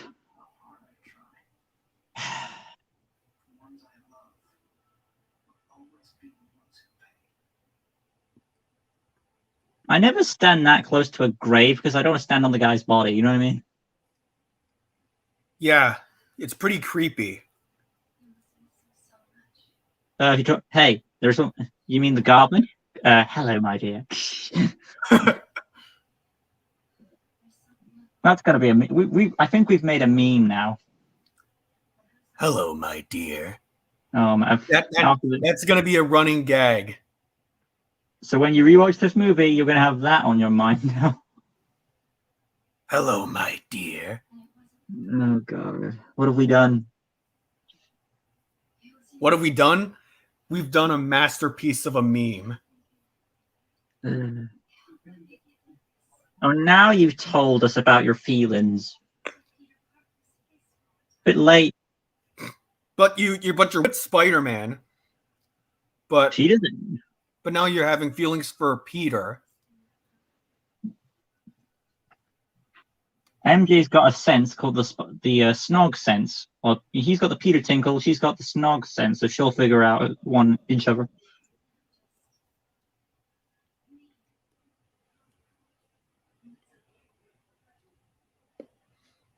Now this wouldn't feel so wrong if MJ knew he was Spider-Man or found out somehow. You think in Spider-Man 2 she knows the entire time that he's Spider-Man?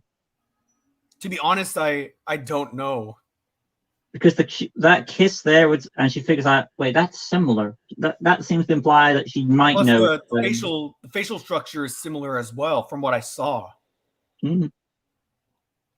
Wait a minute, he's Spider-Man.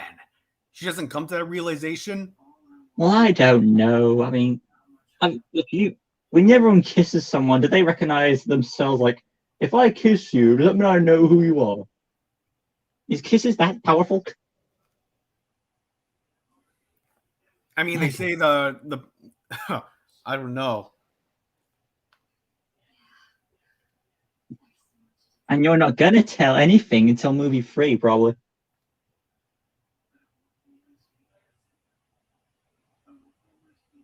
You know what's weird? Toby's it's like Peter's like, I can only offer you friendship, and then movie 2, I want to be with her. What the? That's a 180 on your character arc. First, like, I don't want to be with you. Plus, in this film, they just kissed, as we saw. Exactly. So first one, MJ wants to be a Spider-Man. And then it's like, no, MJ wants to be a Peter. And all like, movie 2 cuts to Peter wants to really be with MJ. Like, you already said no, so this is on you. Because we understand why. It's like, I can't be with you, MJ, because you'll be in danger. But then movie 2, then why are you pursuing her then? It just defeats the purpose. You know what I mean? As we know in comics, the main character's family always dies, or parts of it. Yeah. A dead So we person do- is part of your motivation. Great responsibility. This is my gift. My curse. Who am I? Who am I? I'm Spider-Man. Well, it took you that long to tell us who you are. And plus, we already found out. I was going to say he was a guy who's horny for a woman, but he doesn't have the balls to tell her. But okay. But this animation here, which I showed Fazbear as well, that we were going to do this. That's the best part of the. That's another good part of the movie. He jumps that high.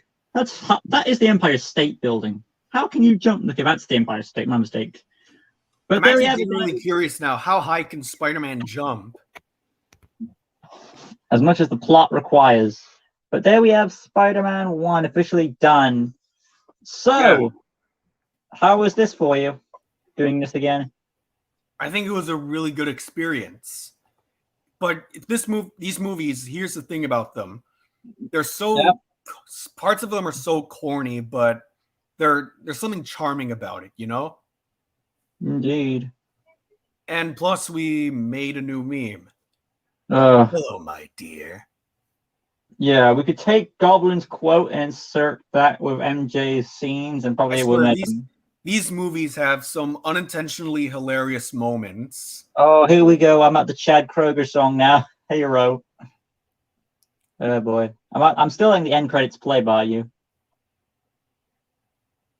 Did you stop the movie? Did you stop the movie or did you let it play for the end credits?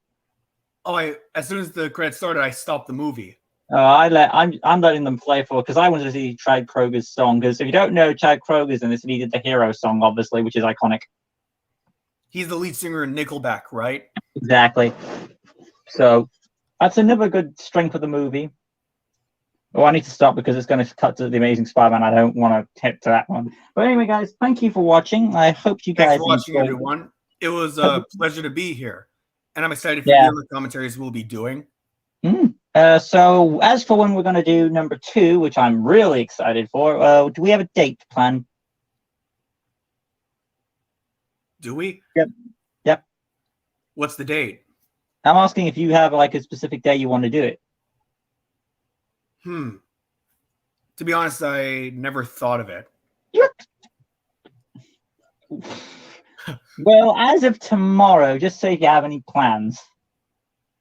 I don't have any plans. Very well. If that's the case. I'm free as well. So we may be able to do Spider-Man 2 tomorrow.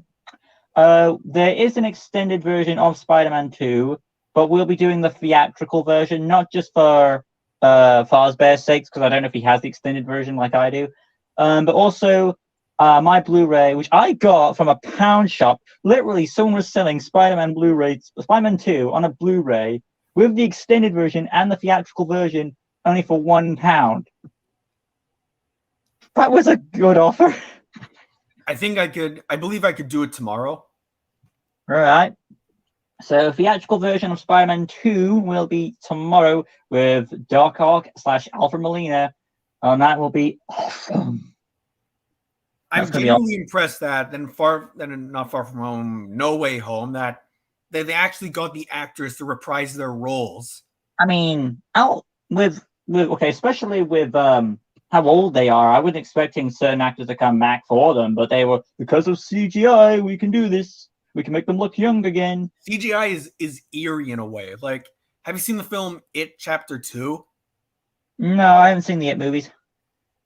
So anyways, there's these flashbacks with when the characters were kids, but the actors who played the kids are a little older. Not much, but a little. So they did some CGI to make them look younger. Okay. But you know what the creepiest thing of CGI is? There's 2 things, actually. The Will Smith genie and Superman's mouth in Justice League. Oh. Right. Well, interesting. So look forward to Spider-Man 2, ladies and gentlemen, tomorrow, because I don't think we have any plans. I'm just going to test something real quick. I bet it doesn't work, though, on my stream. I just tested my camera out for a second so I can know it's working on stream or not. And I'll probably get an answer. Yeah, so that's what appears in my stat. Now I know it's just static. I need to wonder what that is. So I might need to get my new phone. Anyway, guys. It is pretty weird. It is. It never did that before. So thank you all for watching. I will see you guys tomorrow for Spider-Man 2. When it comes to this trilogy, though, easily Spider-Man 2 is going to be the best. I'm guessing you're going to agree with me on that, Buzzbear. Yeah. Really? And Spider-Man 3, well, that's going to be interesting. We have to justify and explain and complain. So we're going to have to justify characters' actions, complain about characters' actions, and wondering why certain characters don't do things or say things. No, most of it will be me saying why characters don't say things. That's what most of them will be complaining about. Oh, and I have some shade to throw at Topher Grace's portrayal of Venom. Just wait till you see that. Oh, so all your hate's when we get to Spider-Man 3, all your hate's going to go to Venom.